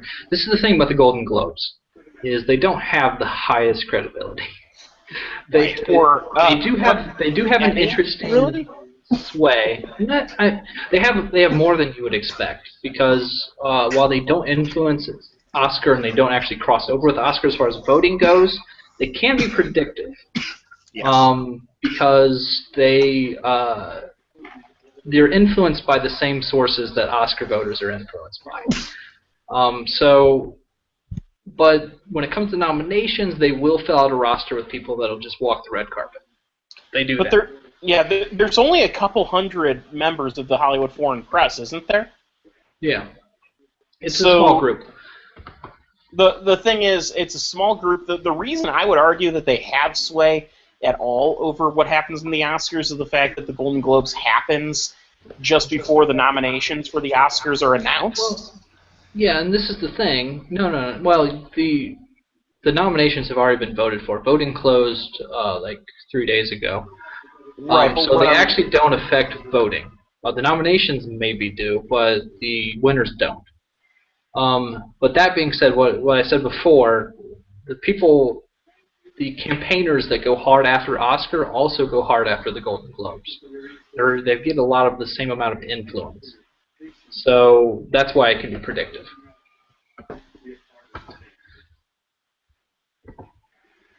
But so here's a question: has there been a reaction against Tambor like there was with Leto from the trans community? Not at all. Actually, this, as far as I can tell, has been wholeheartedly embraced by the trans community. This is supposed to be part of Leto's problem. Was when you put Leto in front of a microphone, he says stupid shit. he did a fair job of that leading up to the Oscar, to the point where people were thinking that maybe he lost it for himself, but he didn't, obviously. Jeffrey Tambor, however, has been the epitome of grace, and by all accounts, he does a really excellent job embodying this, woman in a man's body doing this transformation. Right. Everything I've heard is the utmost respect for what he did. So there's been no backlash. I haven't seen a thing. Okay. I was just curious because that was a major issue last year. So yeah. Well, and this is the other thing, is that any potential possible little issue with the film, as we're seeing with Selma right now, is going to get picked at, because the Oscars is a war of attrition. As much as anything, they're going to go after everything. I was just this is completely irrelevant to what you were talking about. I had my microphone muted, and I was having a separate conversation. Okay. But I think this is still relevant to the conversation, which is that Netflix is fucking murdering everybody right now. Good job. Amazon. Netflix is fucking killing it. And I'll be right back one second.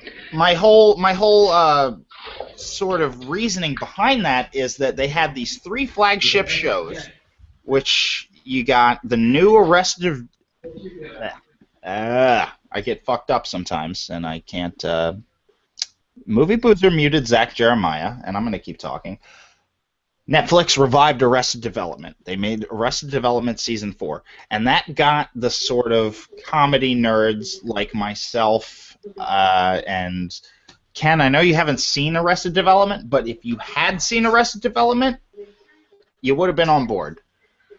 But I eventually will watch it, but I think I've told you before, though, Bill.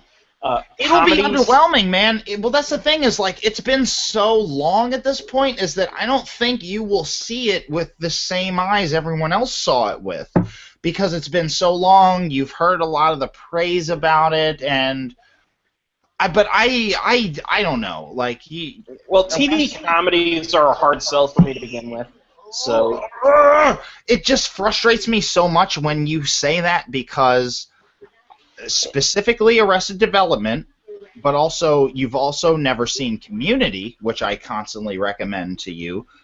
Like those are the two shows that fucking rejuvenated live action comedy on television. Okay. The reason why I don't really get into shows like that is because those 20-minute long TV sitcoms just they come and go so quick. I feel for a show to really carry with me, I like to have more time for character development in an episode, and that's why hour-long series tend to be more interesting to me. I feel you on that. I would say give either one of those two shows a shot, because like those are the two shows out of as sort of a runner-up. I would say Party Down, because I've seen Party Down, actually. I think Party Down is fan-fucking-tastic from start to finish. I would agree. I have seen Party Down. So. I think Party Down, like, if you fuck with Party Down, watch Arrested Development or Community, because, like, those are the shows. Like, those are the Breaking Bads of comedy. Only thing is, Party Down was done on a channel that actually had the ability to be uncensored. So Arrested Development Season 4 was on Netflix. Right. So but even so though, like, those uncensored aside, Community and Arrested Development, you got Fox and you have NBC, and yeah, those are fucking super restrictions when it comes to uncensored comedy, like balls. You know, I get what you're saying. They fucking pull it off. Like, look at Colin Farrell, man. He's rocking a trucker. That's your boy. That's your boy. I know you love Colin Farrell. Let's talk about that. He's rocking a trucker stash. That's hilarious. Ken loves Colin Farrell. Why not? Oh, foreign language film. Nice. I think it's Ida. Ida is a beast of a film. I don't know anything about foreign films. Ida's the only one. I don't like foreign films. Foreign films make. What? Oh, it's Leviathan. Wow. Okay, it's actually Leviathan, but yeah. Nice. Did you pronounce that Leviathan? What? She pronounced it Leviathan. You fucked up. No, she did. Leviathan. Yeah, it's Leviathan. Now, who was that just presented? Let me think. Let me think long and hard about a foreign film that I've seen that I could recommend to someone personally. That I could say I watched this and I liked it, and I think you should watch this. I'll give you one, Bill. Yeah, but wait. I'm running review a little later. I know. You. Lupita Nyong'o? It doesn't matter what you guys say, and I don't mean that you guys' opinion isn't valuable, because it is. What I'm saying is the stuff I watch, the stuff I've seen. No, I'm giving you a recommendation based on the stuff you watch. But what I'm saying is I'm trying to go into my memory and find something. Did you watch City of God? I have never watched City of God because. Oh my gosh. Well, here's the deal, dude. I have a good friend of mine, somebody I hang out with very regularly, he's a character. He's obnoxious, and he is constantly shoving City of God in my face, saying, "Watch it. It's the best movie ever made." Ken talked to him once, and it was. I will say this. He brought up City of God immediately. That happened to me before I saw City of God, and it didn't affect it at all because the movie turned out to be and I'm sure, like, someday I will sit down and watch City of God, and I will be like, yes, that was a fantastic film.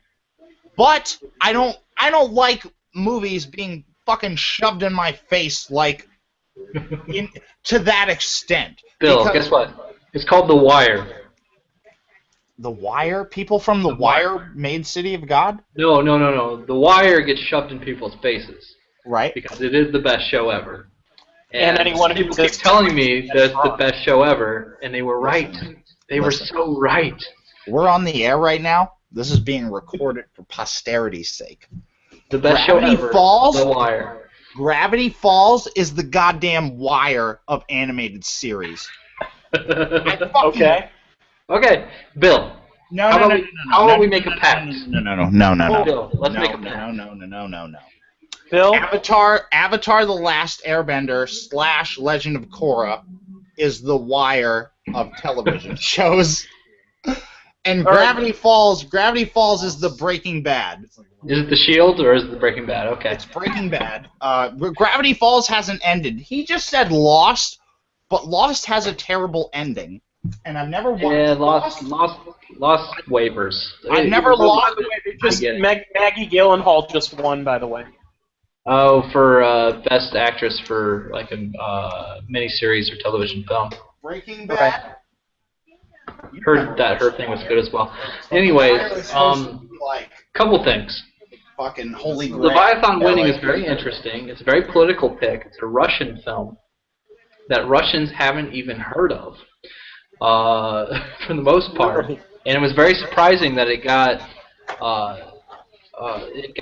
put forward by Russia as a foreign language film possibility.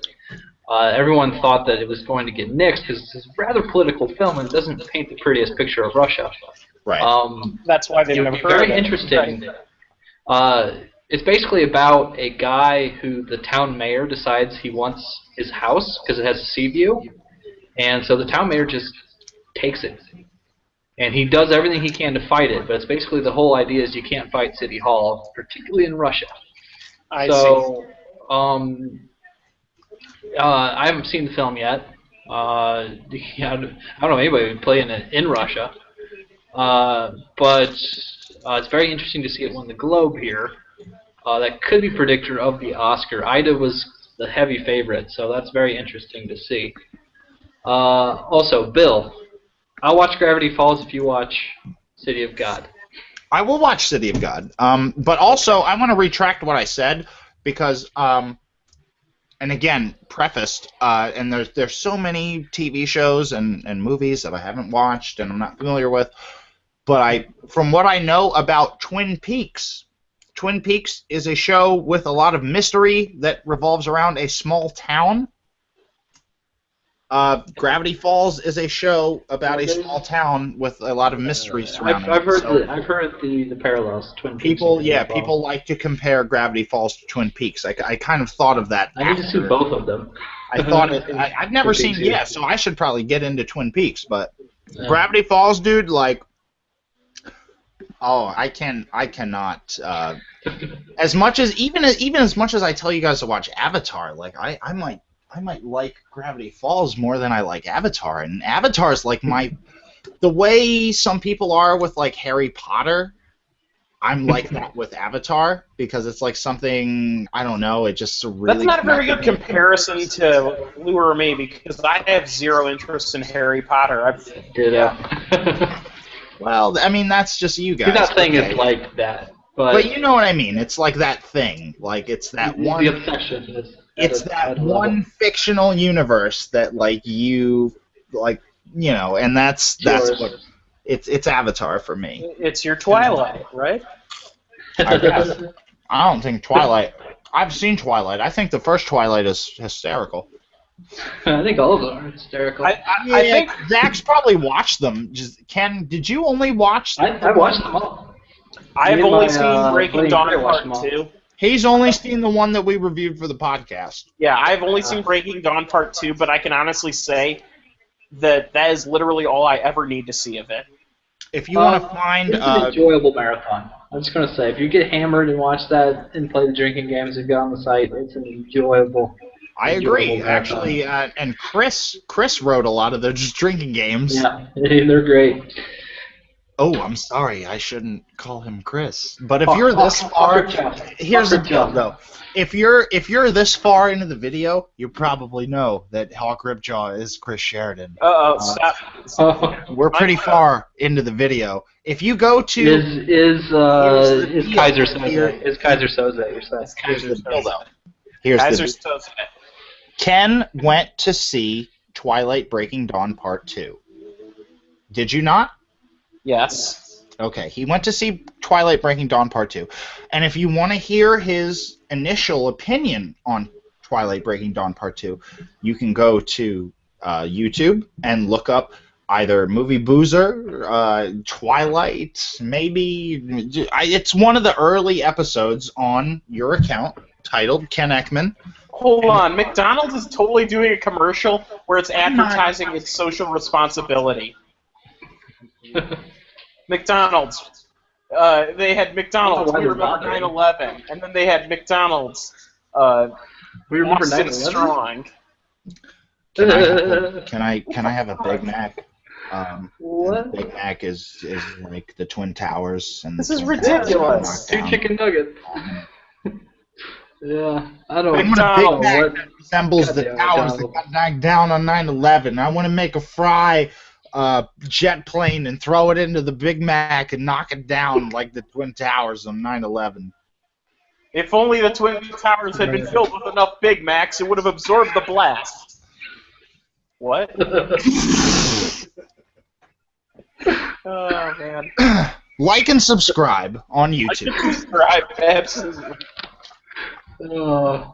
Please gosh. like and subscribe Movie Boozer on YouTube. Anyways, Well, with Big Macs, it's all about layers, man. You've got Like the us on layered Facebook, bread, you got the follow main- us on Twitter, and you can go to You got the youtube.com/movieboozer.com.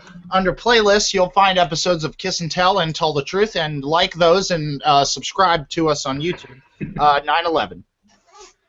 What? okay, let's get off 9/11. Oh, man, this is... Bill, by the way, speaking in I'm gonna change the subject entirely, although the title, whatever. Why don't you play in hell, Bill? That's the movie you need to see. That's a foreign film that you will like. In Hell? I've never heard of it. Why don't you play in hell? And you can find it on your I've never normal heard avenues of it. of movie I watching. wasn't aware of its existence. I've never heard of it. Watch it. However, Uh-oh, are you going to talk about Gravity Falls again? no, I'm not going to talk about Gravity Falls again. I'm going to talk about TV foreign series, films. drama. I'm going to talk about the good, the bad, and the weird, because That's that is a foreign film.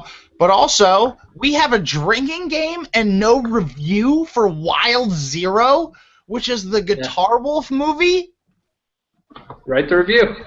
I should write. I've never watched should. it. I've never watched it, but I already love it, which is weird. I'm a Drama. weird guy. That's obvious. But Whoa! Holy moly! is that Best- Adam Levine best, from Maroon 5? Best drama television. The Affair. Oh, he was an actor in a movie this year. What's the Adam Levine movie that came out? Begin Again? Is that what it's called?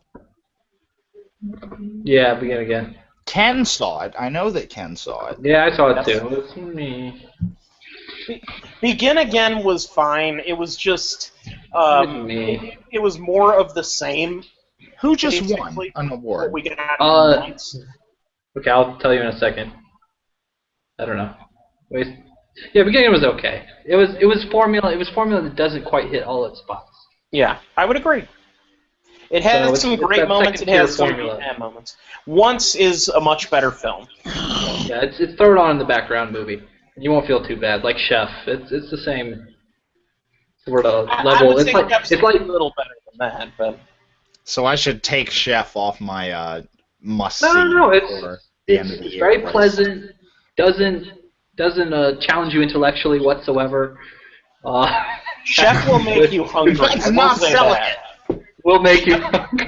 Sometimes Chef- you just want a movie that is not going to challenge you at all. You want a little, you want a powder puff every once in a while, and Chef and Begin Again are powder puffs. And the thing is I enjoyed it for what it was. It was, whatever. I half paid attention to it, and that's practically what it begs you to do. See, literally, this is my opinion of Begin Again. It was the director of Once who said, "I want to make another Once," and But he didn't do it with the musical talent that stole the entire show. yeah. Do either of these films have the raw power of Once by Pearl Jam? Once is a pretty friggin' affecting movie. I really love Once. So I think you would it's. say yes. Yeah, Once is great. Are you familiar with Once by Pearl Jam? I am. Once upon a time, I remember myself. Yeah. I would say these films are about equal to Pearl Jam's current output. Once is better than Pearl Jam's current output, like by a mile. Not once, not once. What about 10 by Pearl Jam? Like the whole album? Yeah, is it on that level? I will say this: it's a completely different kind of music altogether, so I can't compare in that respect. But I will say that the music pound for pound in Once. Yeah, I would say it holds up. Good. It's the music so good that Oscars completely ignored its own category rules to deem it eligible. Yeah. It actually was released on an album like 3 years before. Right. It's not original. It's not available for original song, but Oscars is like, oh, they meant to use it in a movie. And the thing is like they deemed like other like Birdman score isn't eligible this year because it has. I don't even know. Even along by their own rules, it doesn't make any sense. Well, their rules are kind of fucked up. Well, when it comes to music, they are intensely fucked up. And I'm glad Once won the Oscar and deserved to. Because every other song up that year was not good. Well, every other song just about every year kind of sucks, to be honest. Yeah. Agreed. Credits music, you know? If they want to be ballsy, they would be... There's quite a few good songs that they could choose, but they just never do. They're two of the least interesting categories in the entire ceremony, to be honest. I have not seen Pride. Is that movie any good, Zach? I haven't seen it yet either. It's a crowd pleaser. It's a gay rights film. Gay rights activists that team up with coal miners. Whoa! Yeah, What? that's not what I meant. I didn't mean boo to gay rights. Jesus. I meant. Whoa! Yeah, that's not what I meant. What were you booing, Bill? Yeah, then what were you booing? I'm very curious. I was booing this fucking baton. Like, look up the movie Pride for me, please, and tell me who directed it. It's probably the Full Monty guy or some bullshit like that. Let me know who directed it, please. I'm looking. I think it's like a first-time director. Because, like, for real, like, I don't have any issues with gay pride or films that champion gay pride. Like, go for it. Like, that's fine. I don't care. One of my favorite movies of last year was Dallas Buyers Club, and that was totally fucking championing gay Wait, we got another thing. Is this Best Motion Picture? Kevin Spacey just won for drama actor. Interesting. In House of Cards? It was Kevin Spacey. We're going to talk about TV in a second. Let's wait. Who directed Pride? The director of Pride his name is Matthew Warchus, and he directed a movie called Simpatico, and that's it. I've never heard of Simpatico. He's a theater director for the most part. Right. So, anyways, the thing about Pride is, from what I've heard, it's a typical British crowd pleaser that would have got a Best Picture nomination in the mid-'90s. So think, what is that movie? Male stripper movie. No. Full Monty. Full Monty. Yeah, Full Monty. I mean, Billy Elliot got a Best Director nomination. I think Billy Elliot. That sort of thing. It's like British crowd pleaser, like, we're so cheeky shit. And the thing is like, I don't know. That's not for me. Yeah, there was that time period. There was that time period where you had those. You had your Billy Elliots, you had your Waking Ned Devines, you had your whatever that movie was about the old women who made like a naked catalog. Calendar Girls or something. Like, all those were getting a lot more love. Englishmen who went up a hill and came down a mountain. Movies like that. See, the thing is that they're making all these movies still, and Pride's kind of one of those, but I think it's getting a little more love because it's an issues piece. But every review I've heard is that it's basically just that stuff again, which a lot of people like, but which I've never particularly enjoyed. So I haven't seen the film yet.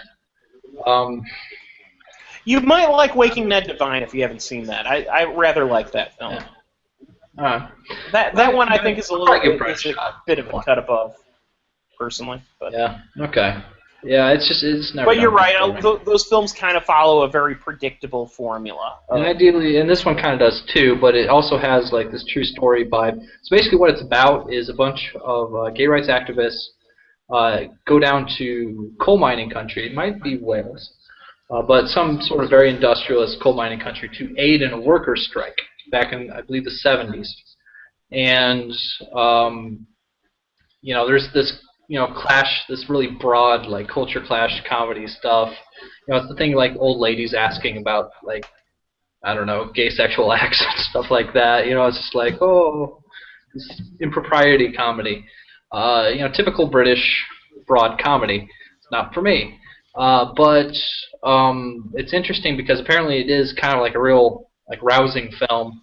And at the end, and this is true history, when there was a gay rights march later, it was bolstered by all of these burly miners that returned the favor and actually were instrumental in a lot of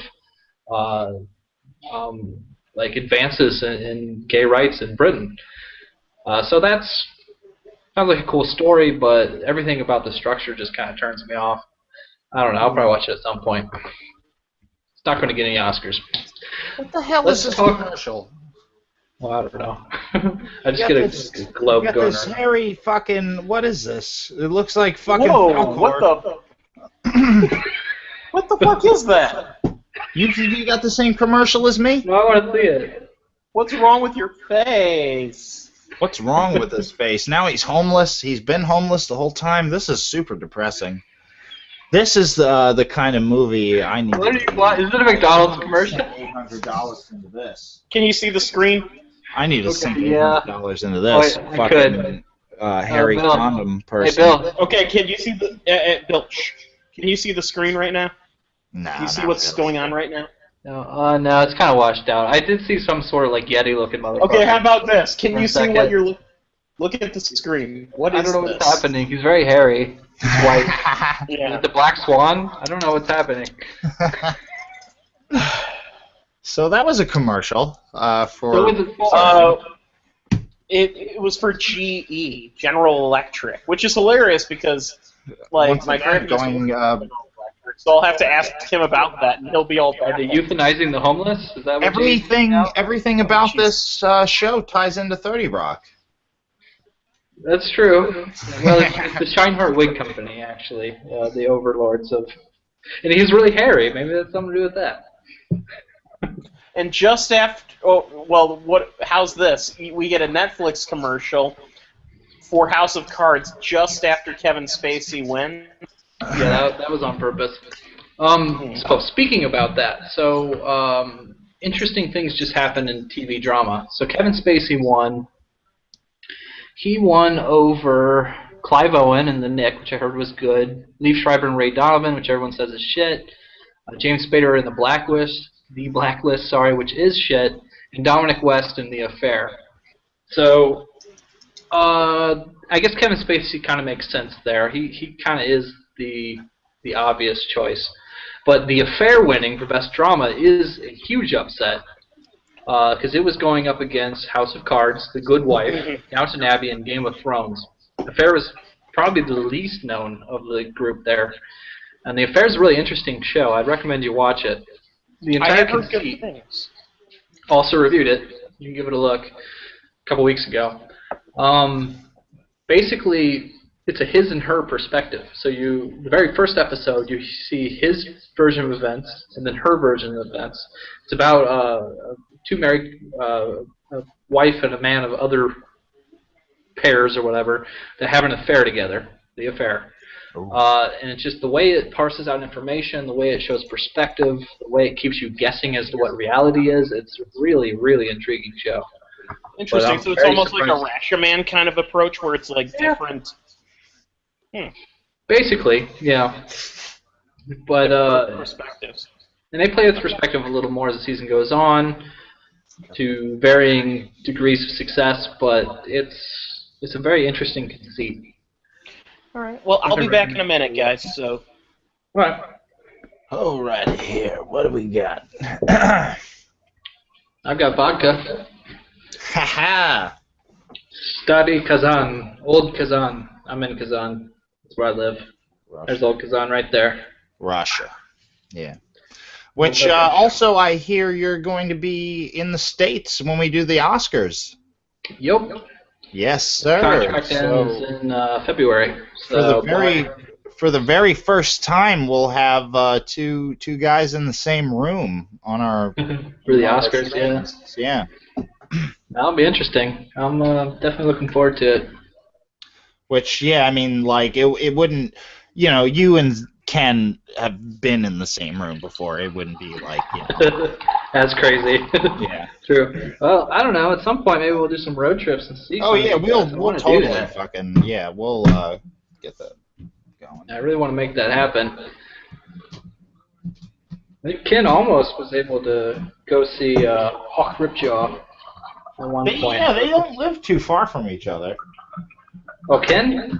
I know. Relatively, but they don't drive anywhere. Ken's a long-haul trucker. I go on road trips with Ken, and Ken would basically insist to drive the whole time. I'm like, all right, go for it. Part of it's because I don't think he trusts me with his car, but that's good for you. But also, he's a beast when it comes to driving. He just does not tire. He can do it indefinitely. So, but yeah, he drove out to, I don't know, he'll have to tell you. I thought he wasn't too far from Chris's neck of the woods last year, maybe it was. And then I know Jenna and Kingsley wanted to meet up at one point. Sorry, Jenna and Felix Felicis. Well, but don't say full names. We gotta be respectful.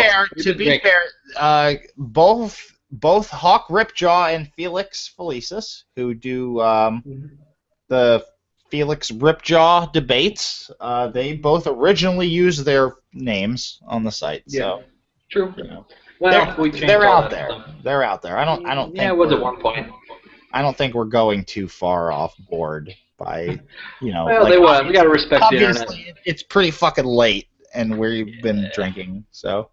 Gotta respect the internet personas. We try. And, I'm proud of that. I should probably be more respectful of my own internet persona. I think you're right. I don't care. War Machine's presenting an award. Oh shit! I need to pay attention to this. Good. Is this interstellar? I see the Earth, and I say interstellar.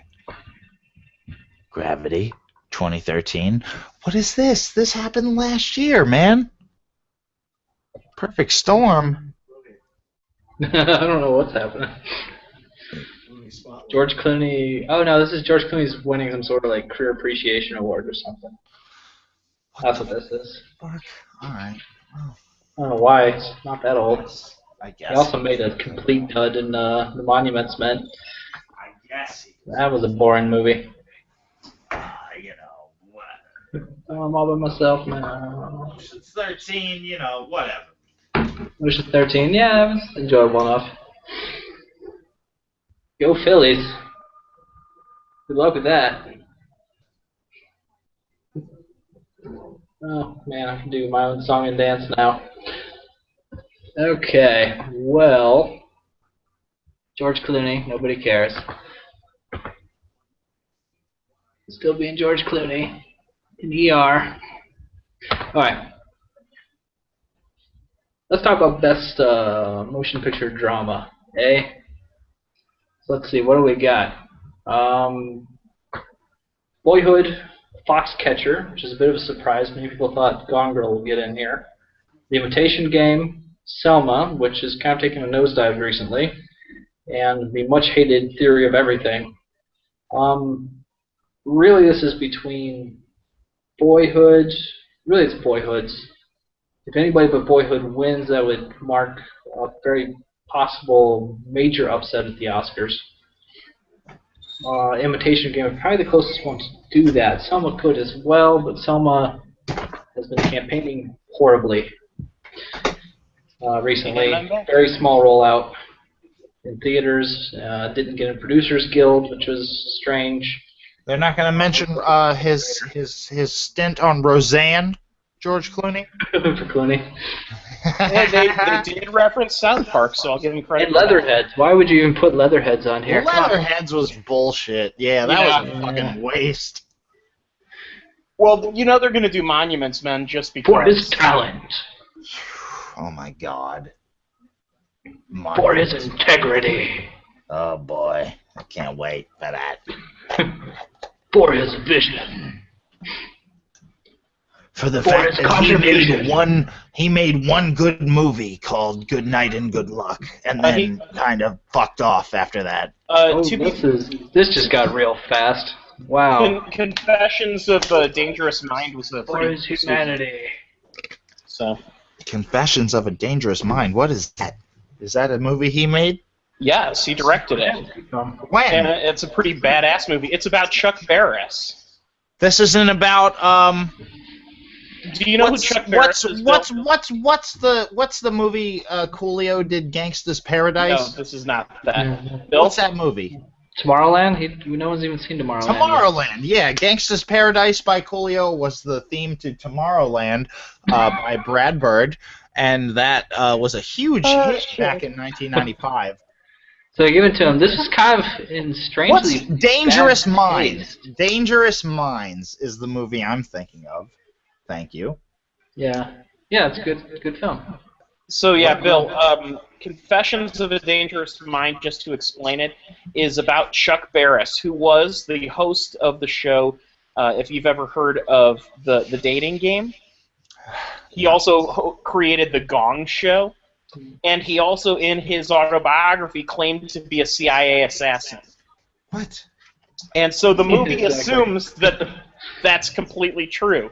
And so the movie is about Chuck Barris as television show host / CIA assassin.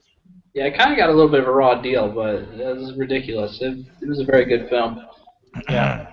By the way, this montage really was kind of in poor taste because they cut in Darfur footage with ER and A Perfect Storm. Like, really, they should have gone one way or the other with it. That was nasty, to be honest. No, I mean, they should have. They could either talk about his career, or you can talk about his humanitarian achievements, or you can start with his humanitarian achievements and talk about his career, or vice versa, or just throw it in the middle. It's tasteful. In constant sorrow all through his days. Weird, very weird. They showed a bunch of dead bodies in the middle of the Golden Globe. I am a human. You are a drug. I've seen Dar for all my days. Oh, God damn it. Oh, Bill.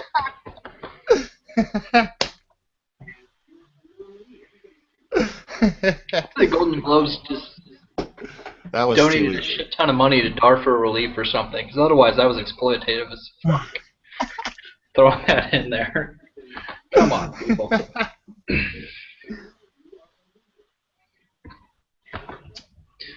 So George Clooney's just calling everyone a loser. That's awesome. Oh, I'm not even listening to what he has to say. Jack Black's like, Colin Hanks is like, my dad's better than you. Jake Gyllenhaal is like, I'm taking your crown. Jack Black is like... Sandra Bullock's like, I couldn't be bothered to be here. That was a lame joke. I apologize for that. That's okay. We forgive you. On behalf of the world and George Clooney. George Clooney, I hope you can forgive me. On behalf of Jack Black. Just get off the stage, George Clooney. You're starting to annoy me now. I don't know what you're talking about. Put your money where your mouth is. If you're not... I mean, even the last Coen Brothers film... No, that's not true, because the last Coen Brothers film he did was Inside Llewyn Davis, which he was not in. George Clooney, no. I meant he was the one that he did. He was in Burn After Reading, but before that, he was in the worst Coen Brothers film of all, Intolerable Cruelty. Yeah. The worst. Even if you don't like The Lady Killers, What is Intolerable Cruelty? What? They're close. Coen Brothers film? I would say they're co-bad movies. Ooh, yeah. I would argue that The Lady Killers is at least like mildly entertaining. But I will give you this, Bill. The Lady Killers feels like a Coen Brothers movie, whereas Intolerable Cruelty feels like a director for hire. Oh my god! Yeah. I wouldn't be surprised if they did Intolerable Cruelty simply to pay some bills. Well, they certainly did that with Unbroken script, apparently. The only reason I ever watched Intolerable Cruelty is because it's a Coen Brothers movie, and then I watched it and I was like, "What the hell did I just watch?" Like, I didn't hate it. It wasn't. I was pissed. I was fucking furious. I was like, "What? I could have spent the past 2 hours doing so many better things." I was like 17, and I was like, I could have watched. Yeah, maybe you shouldn't watch Sheffer Begin Again. Oh, jeez. Because it's that level of stuff. I was pissed. It was entertaining for what it was, but as a Coen Brothers film, it was a giant, like, what the hell just happened? I'll give you that.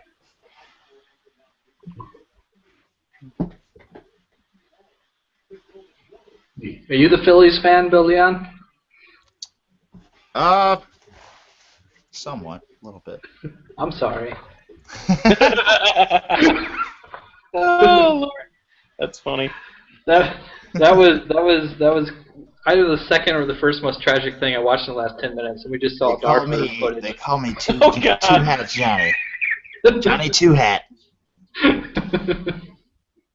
Bill, do you watch baseball? No, but the thing is, in fact, yeah, you see the Philly shit on the wall, man. Right, yeah. That's why it was mentioned. That's my brother's shit, but still, like, my dad and my brother are big Philadelphia fans, so I just kind of, like, I support Philadelphia sports. Specifically, I don't really give a shit about hockey, and neither does my brother or my father. Tell them they have my permission as a baseball expert to watch the Pittsburgh Pirates for the next couple seasons. Well, Pittsburgh. I mean, you know. Have you been to Pittsburgh, Zach? Yes, actually. Yes. Me and Ken actually dropped off an application. I almost worked in baseball right after university. Really? It was between that and Peace Corps. I ended up going that route. But yeah, I almost worked MLB front office intern job for Pittsburgh. Yeah. Wow.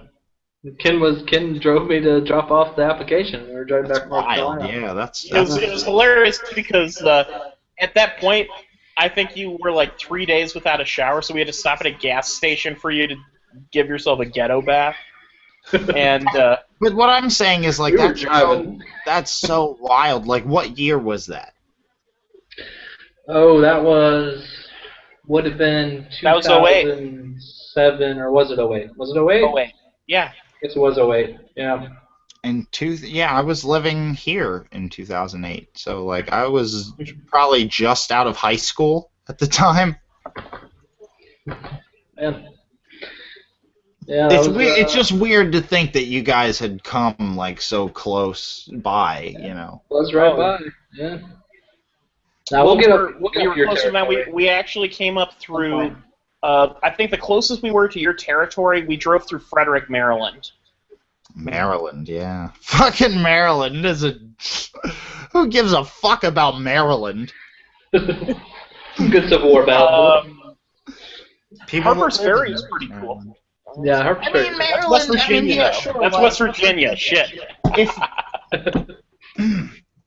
If I start filming things, I'll probably end up in Maryland filming stuff, right? Like, there's shit out there. Yeah, rural Maryland has some cool Maryland shit. is probably more similar to Delaware than I give it credit for, but at least Delaware is clinging to that, like, we're the first state, you know? Like, yeah. At least we have that, right?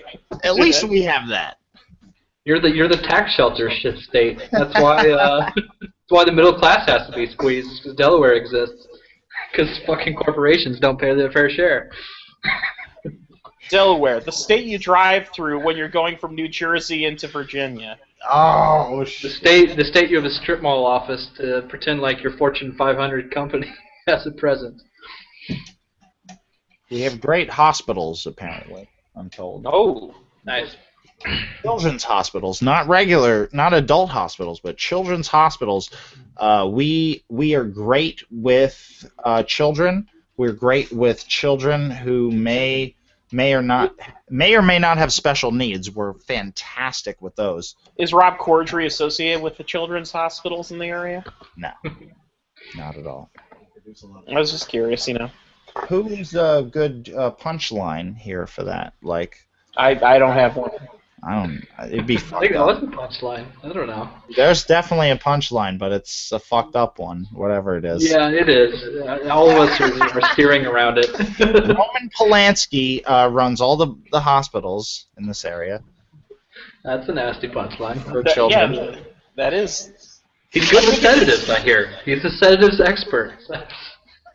I would say Bill Cosby installed Jello pudding machines. Oh, that's I'm being more the timely. only people that eat The Jello. 32-foot pole. You can't touch that, Bill Cosby. That's like a senior citizen thing nowadays. Jello pudding.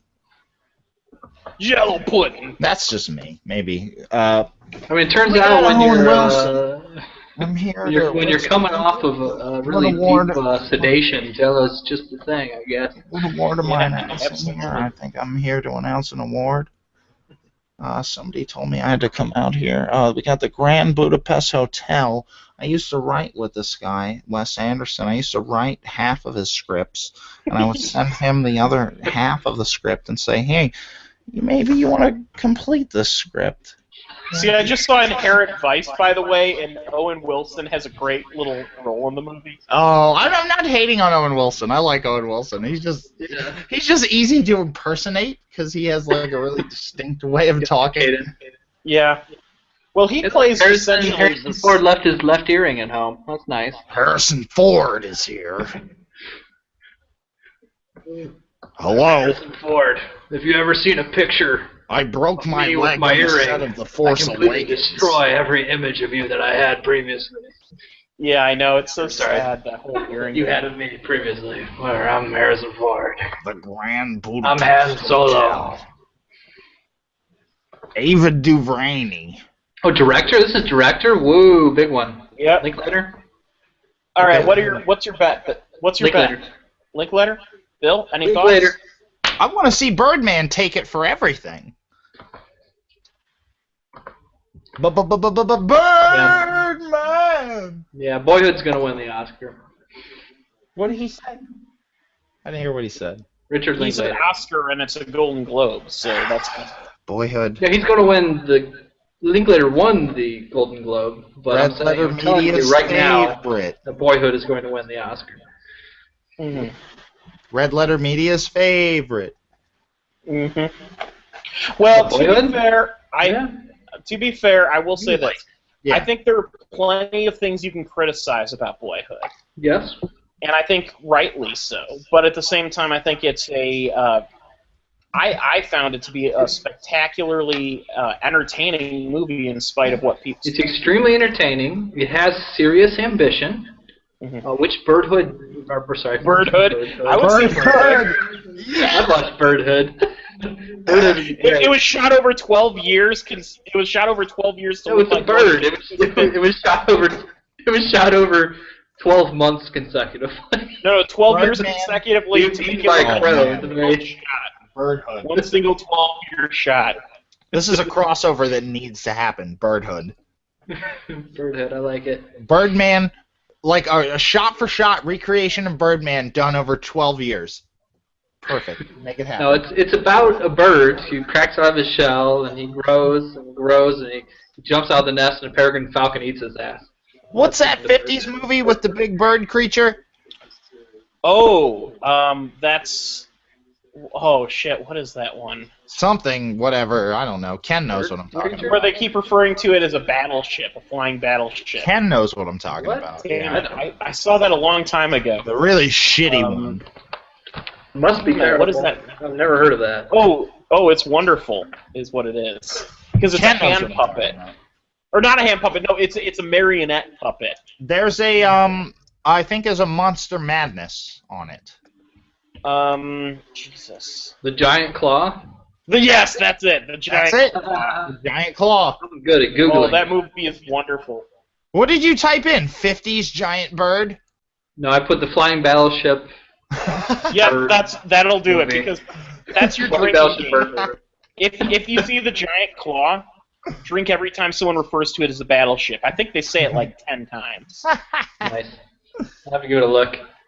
Ruth Wilson is not impressed by whatever just happened. She's a redhead? Really? Who? Ruth Wilson. Oh, I think it's Best Actress for drama. Who's that? Whoa, Ruth Wilson win. Man, the affair is cleaning you up. are way the fuck ahead of me, man. Ruth Wilson won. Spoilers, For much? actress. The actress from Affair. She's a redhead. I don't even know what Apparently red, unless she dyed was it. she in, man? And, yeah, black brown hair. What movie was she in? Interesting. It's Very a TV interesting. show. Oh, this is television? Yeah, The Affair. Yeah, Best Actress, drama. An affair. Television. You got, Anyways, what were we talking about before we went off on the giant claw? Boyhood. About Boyhood. So Birdman is basically, what we were talking about. Boyhood showed me something new. It has ambition. Something the Imitation Game does not. Something that, say, back in the day, The King's Speech did not, which always annoys me. I want a Best Picture film to have ambition. I don't care how well you do a by-the-numbers film. And, The Imitation Game is a beautiful example of that, and it's probably the predominant one this year. You got to show me something new. Boyhood did that. I think Boyhood's a very, very fitting Best Picture winner if it does win.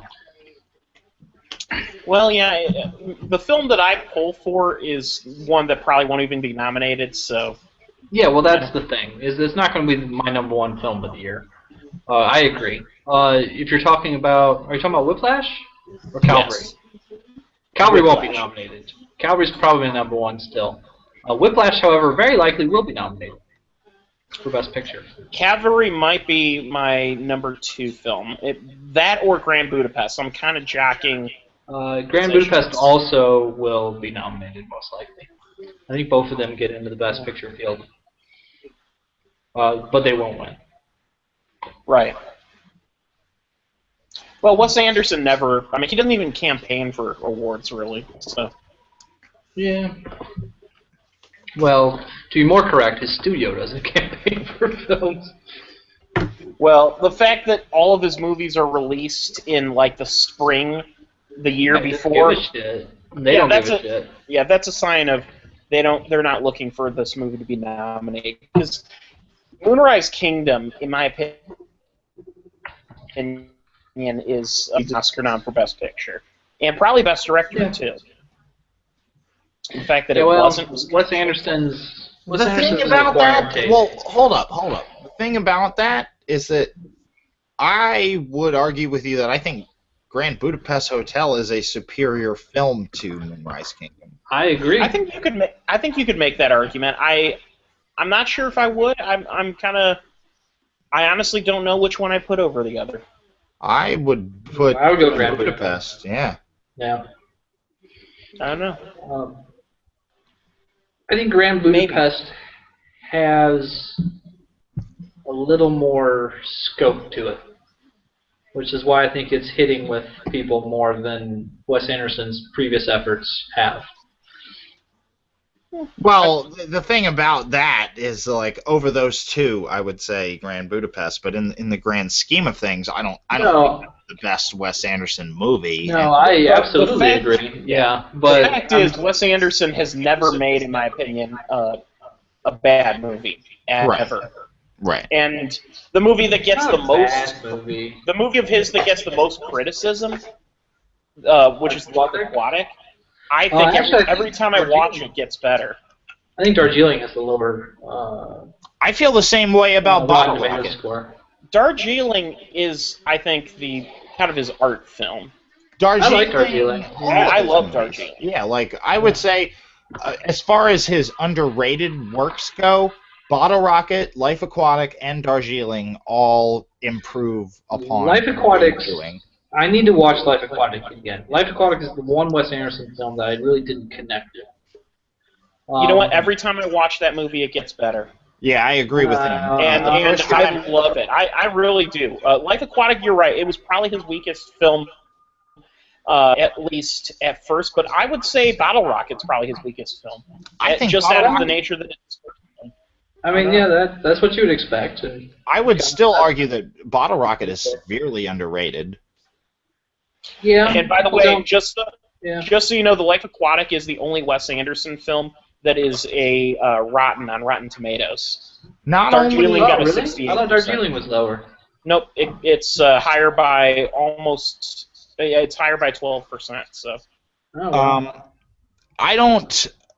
I love Bottle Rocket. I think Bottle Rocket is a fine little film. Yeah. But like I said, I don't think he's ever made a bad one. So. On sort of a cynical note, if you're familiar with Owen Wilson's character in Bottle Rocket, Owen Wilson plays a very strange character in Bottle Rocket, and his name is Dignan. And a lot of times when somebody in my group of friends does something stupid, somebody will call him Dignan. Yeah, that's the thing. Like, I just have this kind of like personal attachment to Bottle Rocket. Like, it's just this little. It's the little film that could. You know what I mean? Mm-hmm. Like, and it as much like what Ken was saying about Life Aquatic, I feel that way about Bottle Rocket. Bottle Rocket gets better every time you watch it, and I think it is a fantastic little film. You could endlessly probably compare it to Paul Thomas Anderson's first film, Hard Eight, where it's like structurally best actor in a motion picture is up. Ooh, big one. Again, if Keaton takes this, this is best motion picture comedy. So Keaton's gonna get it. Unless Keaton doesn't get it, that'd be very interesting. St. Vincent, man, I love St. Vincent. Joaquin Phoenix, otherwise known as Waltz is up for Big Wolverine. Eyes. This is difficult. I don't even know who I want to see take this. Yeah, I'm Keaton, I think. Michael Keaton. What? What? Yeah. Why are you? He's a front runner for the Oscar as well. That's like. If he hadn't won here, that would have been very interesting. Yeah, that's like the least surprising. I mean, he had it. Well, J.K. Simmons would be the least surprising. J.K. Simmons has won every single award. I don't think he's lost one. Not a single one. So you got both everywhere from the Oneida like Free Press Awards up to the Golden Globes. I think he's won. Hey! Thanks for the award and nice fucking model.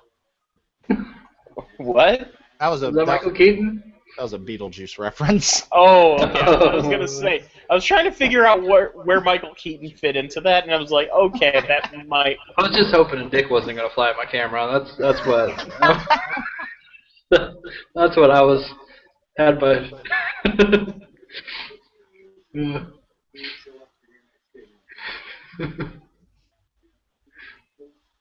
That's just me. Hey, you know what? Coming out this is a long way coming. Michael Keaton deserves himself an award. I have no problem with that. Yeah, I'm fine with it. I mean, he does a good job in the film. To be honest, in the Oscars, Jake Gyllenhaal's been really rising like a meteor to the point where it looks like he probably will get a Best Actor nomination. To see him win would be beautiful. But I don't know. I would disagree with that. I would totally disagree with that. Not that I didn't like Gyllenhaal in Nightcrawler. I thought that was great, but like it just didn't strike me as an Oscar like. Maybe not an Oscar type performance, but an Oscar deserving performance. Ooh. Nomination wise, that first trailer. Ooh. For him to take it though, like who's better this year? You got Michael Keaton in Birdman. You got better than Jake Gyllenhaal this year. Grand Budapest. Is it Ray or Ralph Fiennes? Rafe, which is weird, but Ray Fiennes. It's Ralph Fiennes. Hello, who's Ralph. Who? I'm confused about who's who.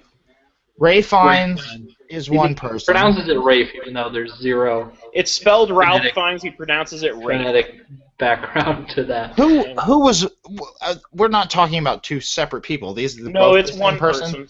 Oh It's one person. There is no Ray Fiennes. He was born Ralph Fiennes, but he decided he was Ray Fiennes sometime. That is so confusing. Well, it's like it's not unheard of. Willem Dafoe changed his name from William Dafoe because there was already a William Dafoe in the guild. Yeah, that's true. And that might have been something to do with that. I know. My name is spelled Z-A-C-H, but I do pronounce it like ass kicker. But that's just me. Yeah, we could just start calling you Zach. Right. After all, it's Zach Kisser. Wait, kicker. So Zach has seen How I Met Your Mother, so I'm just gonna throw this joke out there. Willem Dafoe. Dafoe. Better than Marco Polo. Well, like let me say this: Michael Keaton is totally deserving, and if you want to go into like, he is. I'm fine with it. Believe it or not, Jake Gyllenhaal did a slightly better job. Yeah, well, would that fit into comedy or musical though? Who? Oh, for this Birdman? category? Yeah, No, I I'm talking think about the Oscars. Right, Although but I'm kind saying of. here on the Golden Globes, Jake Gyllenhaal has no place in this category. you know he's never been nominated for another for like an Oscar or a Golden Globe before, other than for a TV movie, Live from Baghdad. Yeah. Yeah, that doesn't surprise me. He really hasn't done Oscar-type movies. Yeah. Who's Yeah, live in 2002. In 2002, Michael Keaton starred in Live from Baghdad, an HBO movie that's actually pretty good. But and who's he's live from nominated Baghdad?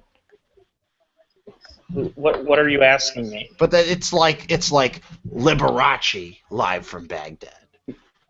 Oh, Bill it's not Maher, a concert Live from film, Baghdad. dude. It's not a concert film. Are you seriously like what?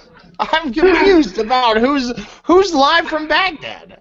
Liberace Well, the answer would be the character Michael Keaton plays, who I just reminded myself. It was Robert Weiner, who's first from CNN. The movie's about how CNN's coverage of the bombing of Baghdad from Baghdad during the First Gulf War was like groundbreaking, and it basically shifted. He said, "What's up, the sluts?" concept of it was really the first instance where 24-hour news was a big deal. Was the First Gulf War, and that's what the movie's about. Yeah, no, I remember that. I remember the Gulf War. I'm not young like Bill Leon. Yo,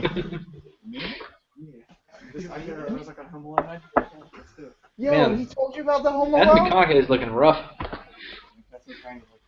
Oh yeah, he's growing a beard because he's doing a Civil War movie. He said. Ah, that's right. Yeah, the Free State of Jones.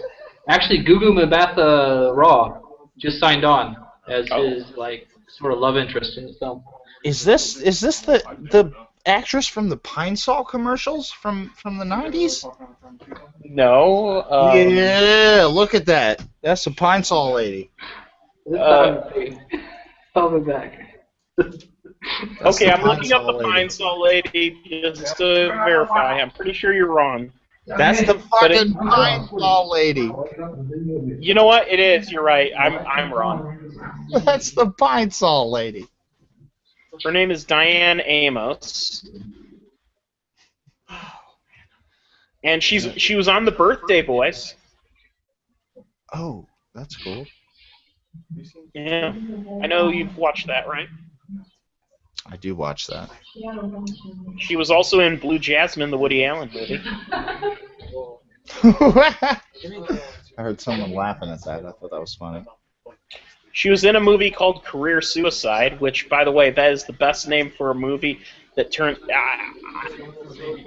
I would love to make like a really horrible movie just called Career Suicide, and just intentionally make it the most awful, amateurish piece of shit ever. Because, you know, it'd be like... At that point, everything you did, no matter what it is, would be... What's going on over there, Zach? Fuck if I know. What's going on off camera? There's like 3 other people in this room. As loud as Zach is. There's like 50 people watching us right now. Yeah, live. number one. Who told you that? I don't think there's 50 people watching us. We're down to one, Zach. Yeah, that's about right. Zach, you were saying 50 people watching? Listen. Yeah, did you hear it? Listen. Oh, Yeah. Did We you heard hear everything everything? you guys were saying. Our Oscar stream might get pretty big this year because like it seems to be expanding every year we do it. Yeah, so But right now, like this is Golden Globes. Who the fuck cares about the Golden Globes? I don't know what that is. it's a very good question. I don't even know what that is. Before I sat down to watch this tonight, Watch your Oscars stream. Golden I'm going to Globe? predict every category right this year. You heard it here did it. first. I'm going to do it. I predicted 20 to 24 last year. I'll do every one this year. 20 out of 24 predictions. Cool. All right. Lens I'm going for gold. I'm going for all of them correct. Kind of hope I'm wrong because it's kind of boring. Getty one But frames, whatever. any frames and lenses, and $19 eye exams. No purchase. By the way, I'm drinking Stari Kazan. Do you want to see what your present is, Ken? Oh, sure. That sounds I'm going to interesting. bring you a present. Where's Ken's present? Too late. Bring Ken's present. Yeah. I'll bring it to you. Anyways, right now I'm drinking Stari Kazan. It means old Kazan vodka, local vodka. Oh, very nice. It's probably made from the souls of political dissenters. And also, I'm drinking Morse, a cranberry drink that they put a bunch of other berries in, and is the perfect accompaniment to vodka. And I don't even really like vodka. Wait, it's spelled M-O-P-C? In Russian letters, M-O-R-S. Morse. Morse. Your present is a rotten fruit. That's what she brought me. No. She brought me rotten fruit. Apparently that's edible. I don't agree. That fruit, Wait till this is over. it is edible. It ferments. Our fruit is sitting and fermenting on our freaking shelf right now. Who's that? Okay. Anyways, it's edible. Now this is it. This is called Calvados. It is Channing. the local. Tatum. You know Calvados, Ken? Channing. Oh, hold on. Bill, shut up a second. Channing. Calvados. Tatum. It is a apple brandy from the region of Normandy. Channing. This is brewed on the 70th anniversary of D-Day. Channing Tatum. Oh, damn. Channing I Tatum. think you'd enjoy this. Channing Tatum. Yeah, that's right. That sounds Channing interesting. Tatum. Yep, that's what I'm bringing you. Unless it breaks my luggage. Tatum. Were you by any chance able to find a questionable DVD of some sort? Oh, I'm going to bring you that too. Don't worry. There's questionable DVDs aplenty. Which one do you want? Okay. Oh, jeez. I just want one that looks hilarious if I had it on a shelf. Okay, I can do that for you. Don't worry. Yeah. Just something that looks absolutely just what the fuck is. Maybe it has, maybe it has a mistranslation on it, or a really awkward-looking picture, or both. That's what I'm going to kind of look for. I definitely can get you some Russian titles. Unfortunately, they've become a little more sophisticated, and they're able to actually find the real publicity materials. Southeast Asia or Peru, I could really found you something really fucked up. But I'll find something. Don't worry. Dude, Okay. you can get him a copy of Fox Snatcher. Fox Snatcher, is that That's the porno parody of Foxcatcher. Fox Snatch? Yeah. Why don't we start thinking of porno parody titles for these movies then? What's he announcing right now? Motion picture, comedy, or musical. Ooh, wow. And it goes to Grand Budapest 1. Wes Anderson. That's very interesting. Yeah, that's impressive. That takes a feather out of Birdman's cap, and that just strengthens my idea that Boyhood is going to take it all. Yeah, it definitely does. I think that's what's going to happen. I'm actually going to listen to Wes Anderson talk because I've never heard him give a speech. He hasn't given an award speech before. Yep, he's about to start. So. Now.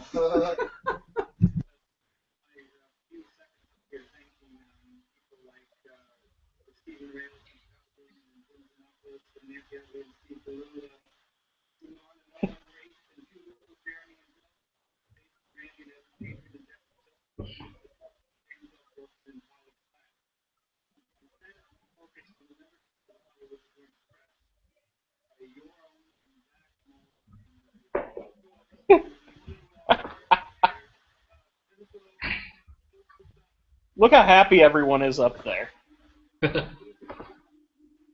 You can tell these guys dig Wes.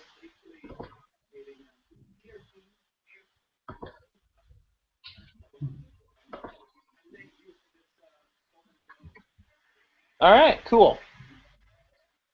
This is the first time sitting here for the last, 3 hours where I've actually seen an award and actually given two shits about what happened.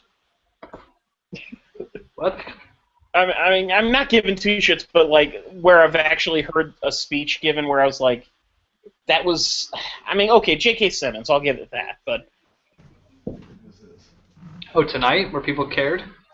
Yeah, I practiced for your Oscar speech. I'm glad Wes that he Anderson's got his... not going to make an Oscar speech, so he's happy. Well, This is his big one. A Golden Globe is about as good as he's probably going to get for picture, and honestly, that's... You don't think he has a shot at Best Supporting at the Oscars? No, I'm talking for, the picture category. Oh. No, Wes Anderson. No, J.K. Simmons is it. Wrapped up. Completely wrapped up. I kind of feel, unless they try to pull some bullshit like they did last year, where they're like, J.K. Simmons for Best Actor, that's bad.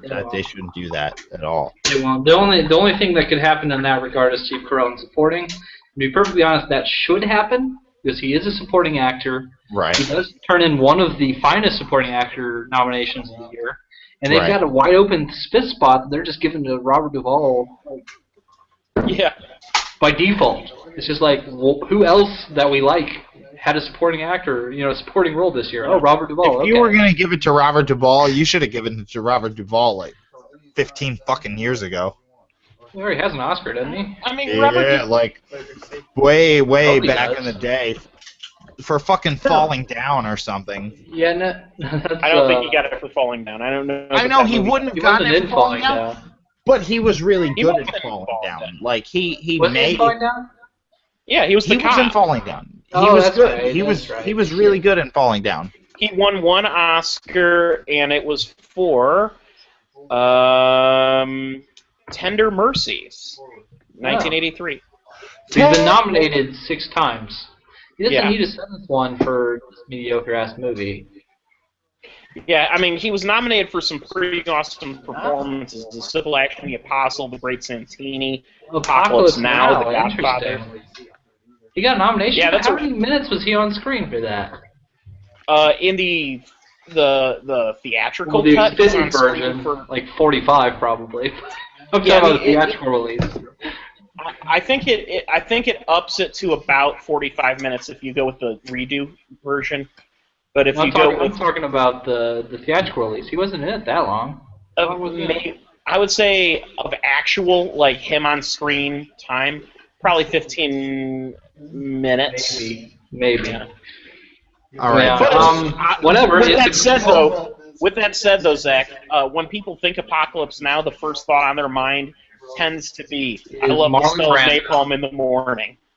Well, okay. I mean, that's a good Yeah, line. that is the most Good quotable line. line in that We movie. were just talking about Tyler Perry, though, and his small screen time. Yeah, well, Tyler Perry, I don't care what No you spoilers. think, No spoilers. I haven't watched Gone Girl yet. You watched Gone Girl? Watch I have that not shit. watched Gone Girl yet. Tyler Perry's amazing. That's I the have thing. not is watched that Gone Girl yet, so no I didn't spoilers. think in my life I would ever say Tyler Perry deserves an Oscar nomination because he has made the most finest fucking movies of the last 10 Oh, years. you're full of shit. You're Fucking full of shit. garbage movies. He is so good as an actor. Has in it Gone ever Girl. occurred to you that the only reason you're saying that is because he did a reasonable performance in a movie, and you're just so shocked that he did a reasonable performance that you're giving him more credit than... Not at all. I like the first Well, I Medea. saw Gone Girl in Is theaters he- twice, and I can honestly say you're wrong. So No. He He's was- good. he He's was- good. He's he magnetic. was fine in the movie. He was good. He was fine in He the was movie. good. It might have been the 70 takes David Fincher probably made him do, but he was good. As long as it's much more. I would much rather see him in there than Robert Duvall for the judge. No, I won't even give you that. Because at least I'm not Robert gonna Duvall watch had the that judge. I scene don't wanna where watch he that shat damn movie. himself. So. Actress, motion picture drama. I think Nolan killed a rabbit with one. Jennifer Aniston. For what? Felicity Jones. I don't know what that Julianne is. Moore. Felicity Jones. Rosamund Pike. I'm pulling for Reese Witherspoon. Reese Witherspoon. That's a title you made up. It's going to be Julianne Moore. The only titles here that aren't made up is Wild. And Matthew McConaughey's up there because he's Matthew McConaughey. Anyways, Julianne Moore. She's got this sewed up as well. Julianne Moore This is a. Where was Julianne Moore 1 year ago? Making fucking Carrie remakes and being in Don John. She did good roles last year. Which I liked her. Did you both see Don John? Yeah, Julianne. Yeah, she's good in Don John. She's been all over the place. She was good in Don John. I haven't seen Still Alice, so I can't speak to it. But I have. Of the films, it's a fine performance. Rosamund Pike is an animal. She's a much better performance, I think. But the thing is, it's the type of performance that Oster gives. Nice job on the career. Sort of wins to, and that's Julianne Moore's going to get it. She is. And the thing is she deserves to have a fucking Oscar by now. But this year, Rosamund Pike turned in a better performance. Right. Have you seen Wild yet, Zach? No, I haven't, and Okay. I do need to see Witherspoon. But Witherspoon already has her Oscar. Yeah, I don't care about that. I think her performance was just damn fucking solid. Was it better than Pike's? Gone Girl? Zach, I am not normally someone who supports Reese Witherspoon as an actress, and even then, she overcame my less than interest. But is she better than Rosamund Pike in Gone Girl?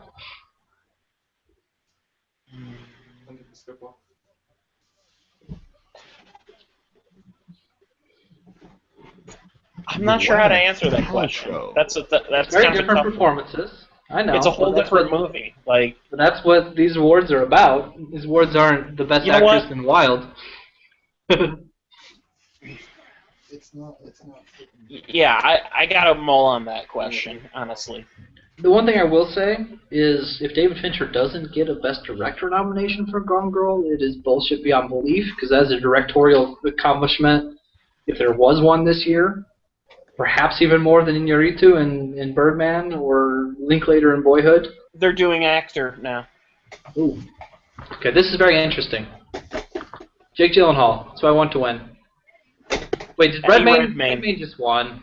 Yep. Yo, retard time! Whoa, that was a comment that I just made, and I apologize to everyone in the world. I was gonna say. Zach gets it though. Zach thinks it's funny. Zach thought it was funny that he won for fucking playing a paraplegic person. His performance was fine in the movie. Listen, do you want to It was fine, but Jake Gyllenhaal, get the fuck out of it. The performance that I would give of these in competition here, I think Alan Turing, Benedict Cumberbatch is who I would have given it to. Have you watched Sherlock? I've seen Benedict Cumberbatch is traveling a well-trod road that he has already traveled for 4 or 5 years. Okay, well, it's good. I like it. It's fine if it's perfectly fine to get nominated. I loved seeing Benedict Cumberbatch as a nominated actor, but he's doing Sherlock. David Oyelowo also. Yes, he's very good. Very good in that film. But Eddie Redmayne, that's really. I mean, his performance is fine. Good. I'm not going to begrudge him. He's not taking Best Actor at the Oscars. I promise. No, he isn't. No, he isn't. Michael Keaton is. You think Mike Keaton is? Michael Keaton is. Okay. That's kind of been in the bag for a while, hasn't it? Mm-hmm. I mean, a lot of stuff's been seemingly solidified, but Oscars can go in interesting ways. If Michael Keaton had taken it right now, I would have been like, yeah, fuck yeah. Like, what is Eddie Redmayne doing up there? Michael Keaton did take it, Bill. You're drunk. He did it for comedy. He was up for a different category. Best Actor comedy film, comedy or musical. you dick me over. You yeah, it doesn't really change anything much. Yeah, if Keaton was in this category, Red Maid won, this would be seismic. But this is just a second best award, I think. I think Keaton's got it. That being said, Eddie Redmayne, man, I felt bad. Physical performance, but like I just can't get over James Marsh's garbage ass direction. Garbage. Which of course has so much to do with an actor.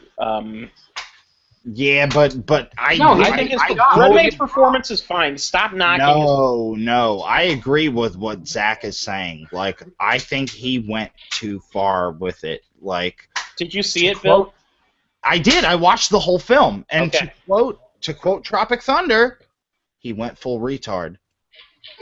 He did. He fucking did. He fucking did. Full physically challenged? Okay, whatever. But anyways, yeah, Bill, you're drunk. No. Anyways, he does a very transformative physical role. Very good. Not Daniel Day-Lewis in My Left Foot, but he's going for it. But debatable. He's trying. But the thing is I never connected emotionally to the film. Just letting people feed you doesn't make you a great actor. There, I said it. Just letting people feed you. Just sitting in the chair all day like some sort of Maui, just lazy dude. MovieBoozer.com. He never gets out of his chair, man. Like, yeah, I feel you, Bill. There's that scene at the end. There's that scene at the end where he does get out of his chair, and it's like real weird. Yeah. It's like, that's cool. What are you even doing? Like, what is this? Like, I got out of my chair to pick up the pen. If the movie had an ounce of that originality up off the floor, the rest of it, I would have had. That scene I didn't have that much of a problem with. It's just, it's so by the numbers. And the thing is James Marsh's direction is beyond garbage, man. It is so bad. It doesn't help. It doesn't assist his performance in any way. No, and that's the thing. Maybe that's what undersold it to me to begin with. A little bit. Well, that's the thing. Yeah, like you have. His direction is distracting. Well, what I want to say, like, I might seem totally harsh on his performance. But there is one specific scene that completely fucked the whole thing up for me, and that's that goddamn croquet scene. Oh, yeah. That croquet scene kind of fucking ruined everything for me, where I was just like I saw through everything. I saw through the performance. I saw through the biopic bullshit. I saw through everything. Through that, it was very. The intention was very clear. The thing is, the intention was very clear in the Imitation Game, but it hits the spots and it works. It did not hit the spots for the Theory of Everything, and a lot of that is down to the direction. And the thing is, the direction was so distracting. It was very difficult to make an emotional connection with these characters, even though they're doing a good acting job. So in the huge bravura moment, like at the very end, where basically they decide that they're going to go separate directions and they're not going to be together anymore, that should be a powerful moment. At that point, the movie had completely fucking lost me. Completely. I agree. It was for me. I will say this. Basically, like, I had to go see this film 2 times because the second half of it left no impression on me whatsoever. Well, it's like Jonas Johansson's score. Yeah, like I had to go see it again. I had to go see it again, and then watching the second half again, I was like, okay, no wonder this left no impression on me. Like the second half of that film is far less. They're doing motion picture drama now. We're at the end. I thought it was over. No, this is the big one. I thought it was over. I'm sorry. Foxcatcher, The Imitation Game. This is Boyhood. If it's not Boyhood, this is huge. It's Boyhood, though. Selma. I almost think just Theory of Everything, the big joke, the big punchline of the night. Theory of Everything. I hope it wins just to piss you guys off, because it was not that bad. The Theory of Everything is this year's Simple Jack. It is Boyhood, by the way. Why do you keep comparing it to that? You realize there's a difference between physical and mental capabilities. No, he's referring to James Marsh. He's not referring to Eddie Redmayne. He's referring to James Marsh, and James Marsh is simple Jack in this fucking movie. James Marsh is like, ooh, colors! Colors! Let's put a blue filter on this thing. Let's put a red filter on this one. For no fucking reason. At least Michael Bay, when he throws a fucking orange filter on that, he's trying to convey, like, action and urgency. James Marsh is just like, oh, look, a red filter. Boop, boop, boop. What just won? What just took this? Boyhood. Boyhood. Gonna win the Oscar. Look at Ethan Hawke, prepared for Sinister 2. I'm so proud of him. I'm not proud of him. Spoiler. I'm not proud of you, Ethan Hawke. I think you're a joke. That would be a great, like, image capture, just like, I'm not proud of you, Ethan Hawke, and a look of disdain on your face. I'm proud of him.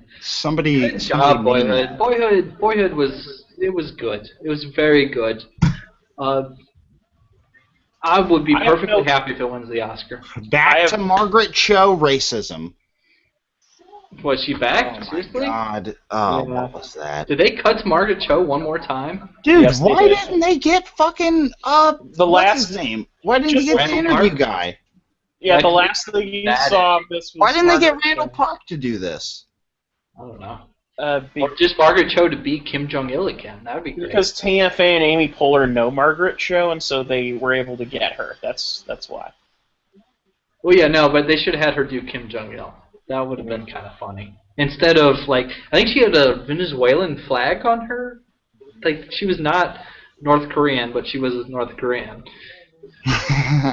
Wait, a Venezuelan flag would be interesting, because Venezuela isn't our biggest fan either. It was literally the Venezuelan flag. It was blue, yellow, and red or whatever. What was it? Well, here's the thing. I guarantee you people are going to just swoon over the Margaret Cho thing. Like, tomorrow morning, all of the morning news shows are going to be like, that was the funniest thing. Yeah, so edgy. Oh, man. And it's going to be like, Kim Jong-un threatened local news station for playing footage of the Golden Globes. What? I was making an interview joke. Go home, Bill. You're drunk.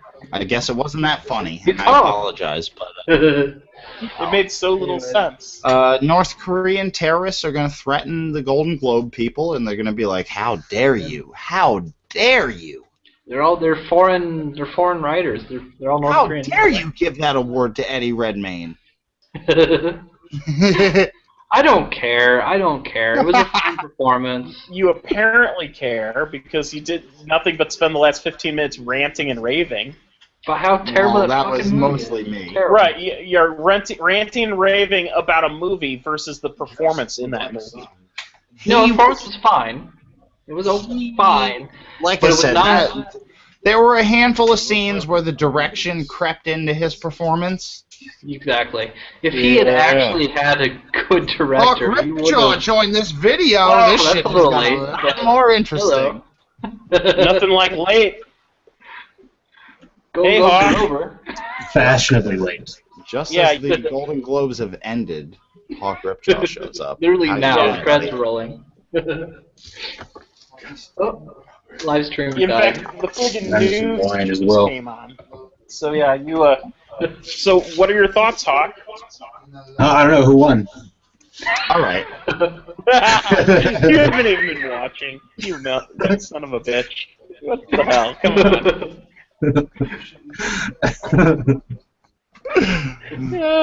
Who did you want to win?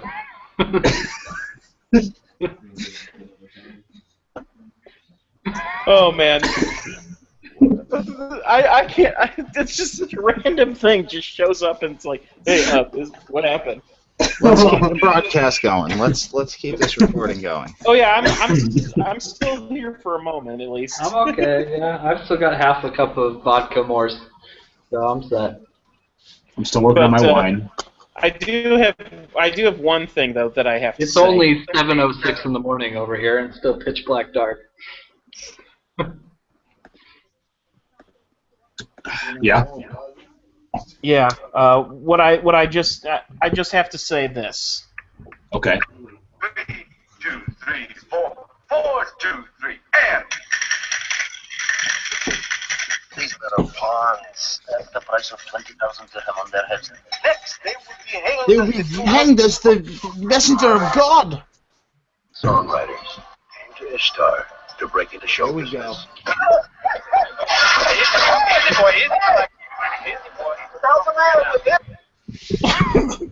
So, so you're right. I have not watched the Golden Globes. I've actually Apparently not the Ishtar trailer either, which is okay. I've been working on the Kingsley Ripjaw debate, which is finished and sent off to her, and I'm still working on my Taken 3 review. But Lots of work. I did a Google search for Golden Globe winners, and the first thing that came up with Google total was George Clooney, Golden Globe Awards winner 2015. He got a little Lifetime Achievement Award montage, and nobody cared about that. Apparently, well, the whole thing about that, they intercut it with Darfur stuff. Yeah, it was really kind of in poor taste. Yeah, Well, so I mean, we were sitting here making jokes, probably really inappropriate jokes. Well, did they show anything from Ocean's 12? Yeah. They showed things from everything. They had leather heads, and then they had a dead African. That was the taste. Okay. That was the taste. That happened. That happened immediately as I was making a joke about him guest starring on Roseanne, and I was like, "Are they going to show him on Roseanne?" And then it was like African children, and I was like, "What the fuck?" It was What about Syriana? They showed a little Syriana, and and then a little Monuments Men, and then more dead people. It was really just completely inappropriate. Beyond fucked up. I don't know who edited that package together, but who produced it this year? It was I don't have a good punchline for this. I said Joseph Goebbels. It was. I just remember the year that Billy Crystal was the host of the Oscars. I added 2 more people to my shit list. Billy Crystal and yourself watching it. Me and Ken have this ongoing debate about Billy Crystal's Jazzman character. Oh yeah. You want to talk about the Jazzman character? Not on there. Oh, okay. Well, I'll do it anyway. Fuck it, man. I'll talk about it anyway. Billy Crystal he comes from a different time. Granted, back in the day when Billy Crystal, Martin Luther King Billy comes from a different time. When Billy Crystal was a young man. Billy Crystal was not a young man in 1939 or whatever. 1929. When Billy Crystal was a young man, way back in 1939, before school, like 1970s, we should have known better. Before the whole non-segregation thing happened, Billy Crystal's walking around, and Billy Crystal says to himself, you got these guys and they're playing jazz music. I like jazz music, so let me work on this comedy bit about. They got these guys playing jazz music, and they happen to be black. And let's just the whole time about how they're black. Okay. Well, and it's I'm being super cruel. Whatever Ken is about to defend this bit with I'm not defending. I am not defending at all. There's no way you can defend it. It's indefensible. The closest thing you can say is Sammy Davis Jr. reportedly approved of his impersonation. But Sammy Davis Jr. was a Republican who worshipped the devil. Yeah. literally worshipped the devil. So yeah, what I'm saying is not the greatest credentials. Yeah. Flush that down the drain. That's credibility lost. Anyway, so basically, Billy Crystal would have this bit where it's like blues music playing in the background, and he comes out. He may or may not have done this in blackface at some point. Oh no, he's done blackface multiple He's done it in blackface. Okay, so there you go. Oh, Totally no. fucking confirmed. Billy Crystal has done this in blackface, but he'll come out with like this kind of sorrowful saxophone where it's like, and it sounds like some Ralph Bakshi background music or something. Billy Crystal comes out. He's like, "How you doing? I'm from these streets here. I was eating chitlins since 1981. And they came out, and the people came, and they said, you need to get out of these neighborhoods here. It's be better for you if you got out of these neighborhoods and moved on to better fucking greener pastures." You know? Now, Bill, Cosby? I'm just gonna stop you for a second, Bill, and ask. So, what is objectively different from like Billy Crystal doing that, and then you doing an impression of him doing that? When I do it, I am specifically trying to mock the shit out of Billy Crystal, and I'm exploiting the racism behind it. Right, exactly my point. Yeah, but what I'm saying is, yeah, like him doing it is fucking like I don't know any better. I'm here, fucking Al Jolson. What's the jazz singer? Mammy. I'm fucking mammying it up in this, you know. I walk a million miles for all of your smiles. You know, that's what Billy Crystal's doing. So, please, Penny, for your thoughts. This fits into the Golden Globes how?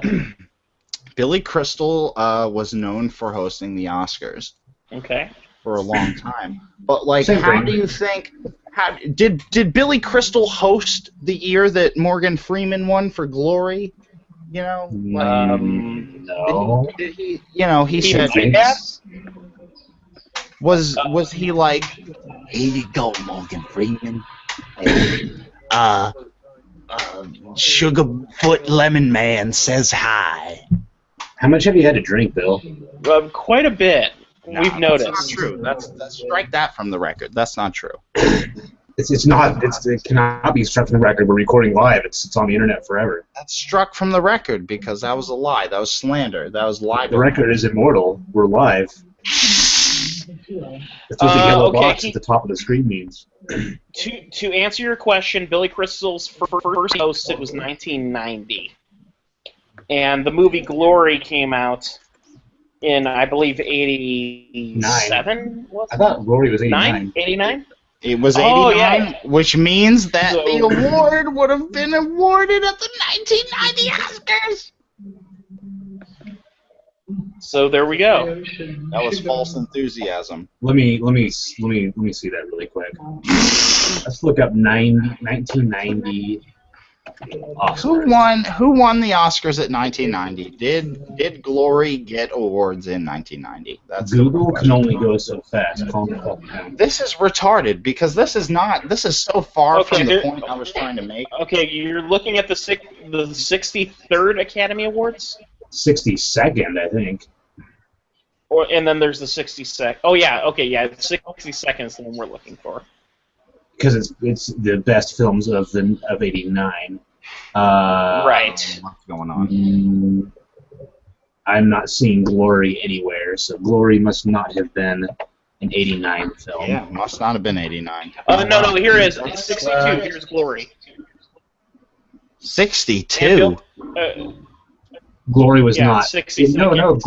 Glory was '89. I was right, but nobody won for anything. Yeah, 60. No, the 62nd Academy Awards. Glory did win for Best Supporting Actor for Denzel Washington. Yeah, so And it wasn't it Morgan was- Freeman. It was Denzel. yeah. Because Right. Morgan Freeman was nominated for Best Actor for Driving Miss Daisy. Yeah, I don't believe Morgan Freeman won and was nominated for Glory at all. Have you But, guys seen Driving Miss Daisy? Yes, I've seen Driving Miss Daisy. Yeah, Have we hey Zach, how about you give us a rant about Driving Miss Daisy? Let's I talk haven't about seen Driving it, Miss but it sounds Daisy. terrible. Oh Wait, you haven't shit! seen He's it? never. He's No. I never thought seen you it. said that you've ranted to me about Driving Miss Daisy before. No, let's. He says he's never seen it, How about so that? let's No, I've never seen collectively. it. I've meant to rant see about- it. Let's Never seen it. collectively rant about Driving Miss Daisy. Well, I have seen it, so Very am I bad. the only one here who has seen it? I have seen it too. Oh, okay. Totally. It's a movie that's a drama. I mean, I don't know. I don't I think think it's there's some like we were talking about, and okay. Clarification. I'm not saying Billy Crystal is overtly racist. Like it's more like a subtle, layered kind of thing. Same thing with Driving Miss Daisy. type of racism. There we go. Same thing with Driving Miss Daisy. There's some subtle racism going on in Driving Miss Daisy. Well, Which the whole purpose of Driving Miss Daisy is supposed to be the like, whole thing is like look how PC we are. But it's like no, you're not. You piece of garbage. You exploitative piece of trash. Like, what is this? Fuck that old woman. Fucking Morgan Freeman should not act like such a fucking... He should not be so, like, submissive the way he is in that movie. Okay, well, the purpose of Driving...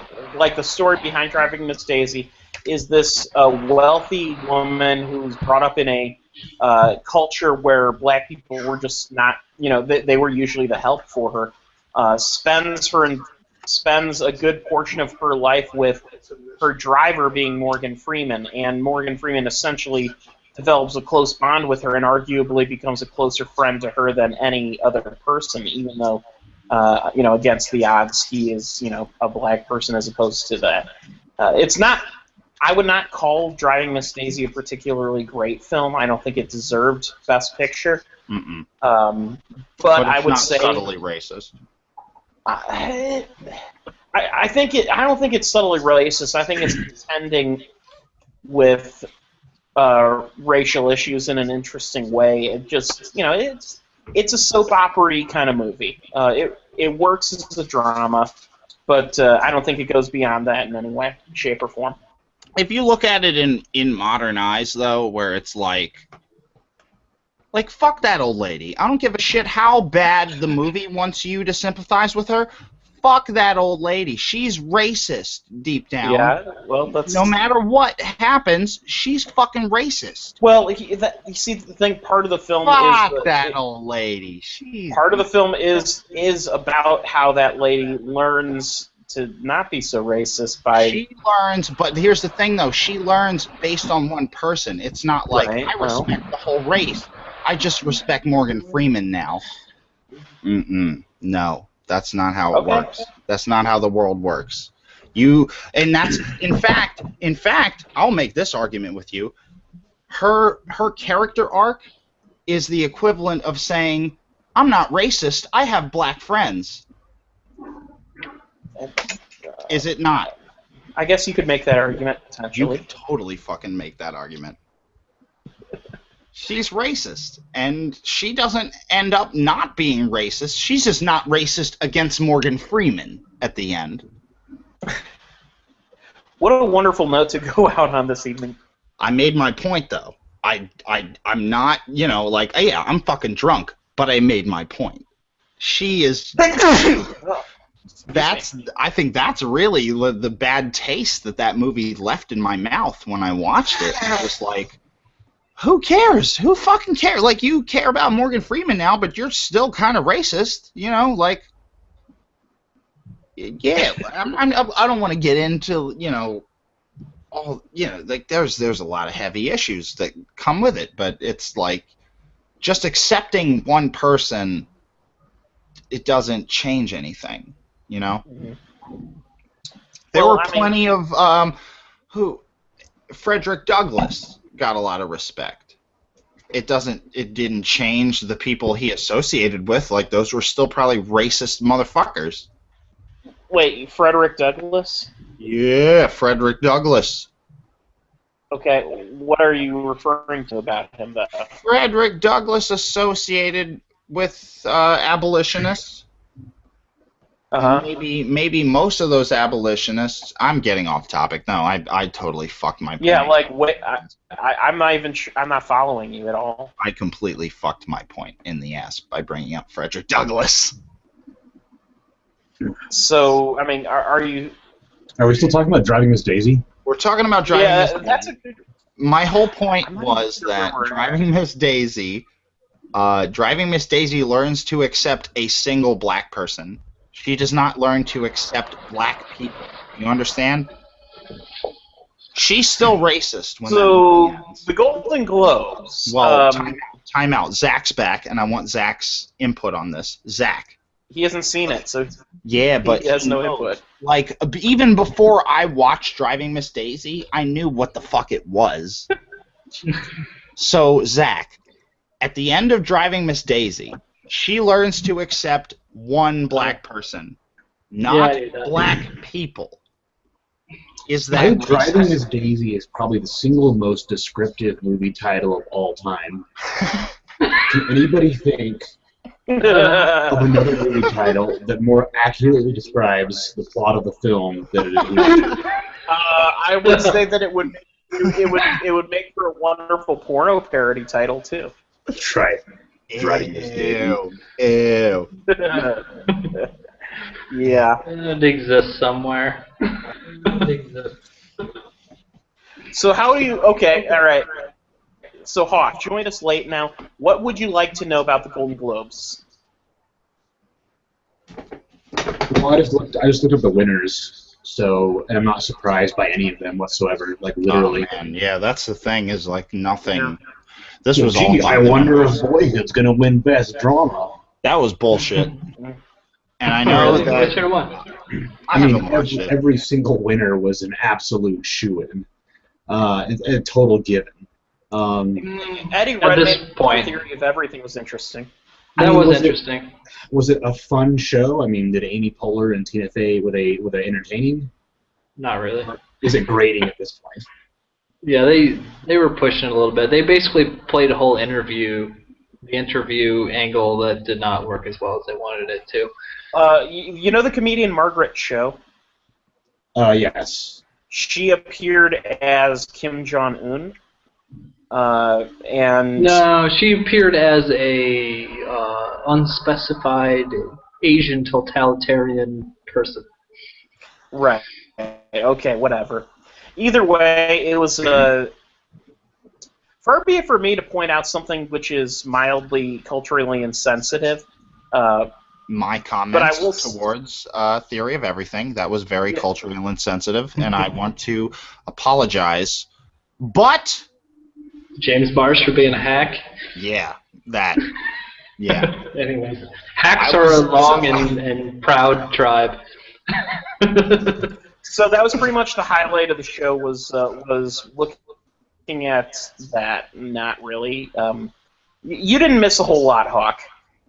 That's good.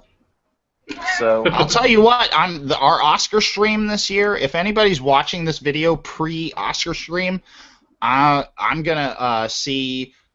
We got Alka Hollywood. Do you guys know about these guys? Yeah. When are the Oscars this year, by the way?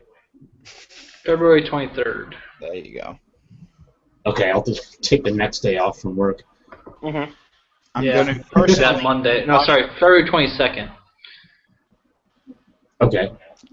Sunday, February 22nd. Sunday, February 22nd. And the cool thing about it is Zach is going to be back in the United States. Yep. So live. For the first time. Yeah, we're going to have Where are you going to be, Zach? In Peoria, Illinois. Yeah, Ken and Zach Zach should be in the same location. yeah, we'll probably be. I remember I was talking about that. One of these, I think I was telling Bill Leon or Bill A about this. One of these days, when I have the money, I'm going to make a pilgrimage around the United States and visit all of you. That'd be awesome. Yeah, man. Me and Ken might do the same. I don't know. Yeah, I'm more. I've had some financial setbacks in the last year or so, but I will probably be taking a vacation probably sometime next year is when I'm going to make my next big vacation. I'll be around. My next big vacation is in August. I'm actually flying across the pond. But ideally, I'll win the lottery. So. Which pond are you flying across? Yeah, well, that Mega Millions is surprisingly easy to win money on. I'll tell you what. Well, yeah, that's my retirement fund too. I mean, right? Mega Millions. Yeah. So I'm gonna go ahead and say that this stream is ground to a fucking halt. Oh, I think You're welcome. If you want to close off the stream, I'm not. So I wanted to ask you guys: would any of you be available on Tuesday evening for a brief Taken 3 chat? Because I won't be available on Wednesday for the Pubcast. Mm-hmm. What time are you thinking? Like the regular time, 7? Probably the regular time. I've actually got 2 other podcasts lined up that day. Mm-hmm. Okay. Oh wow. Well, coordinate those.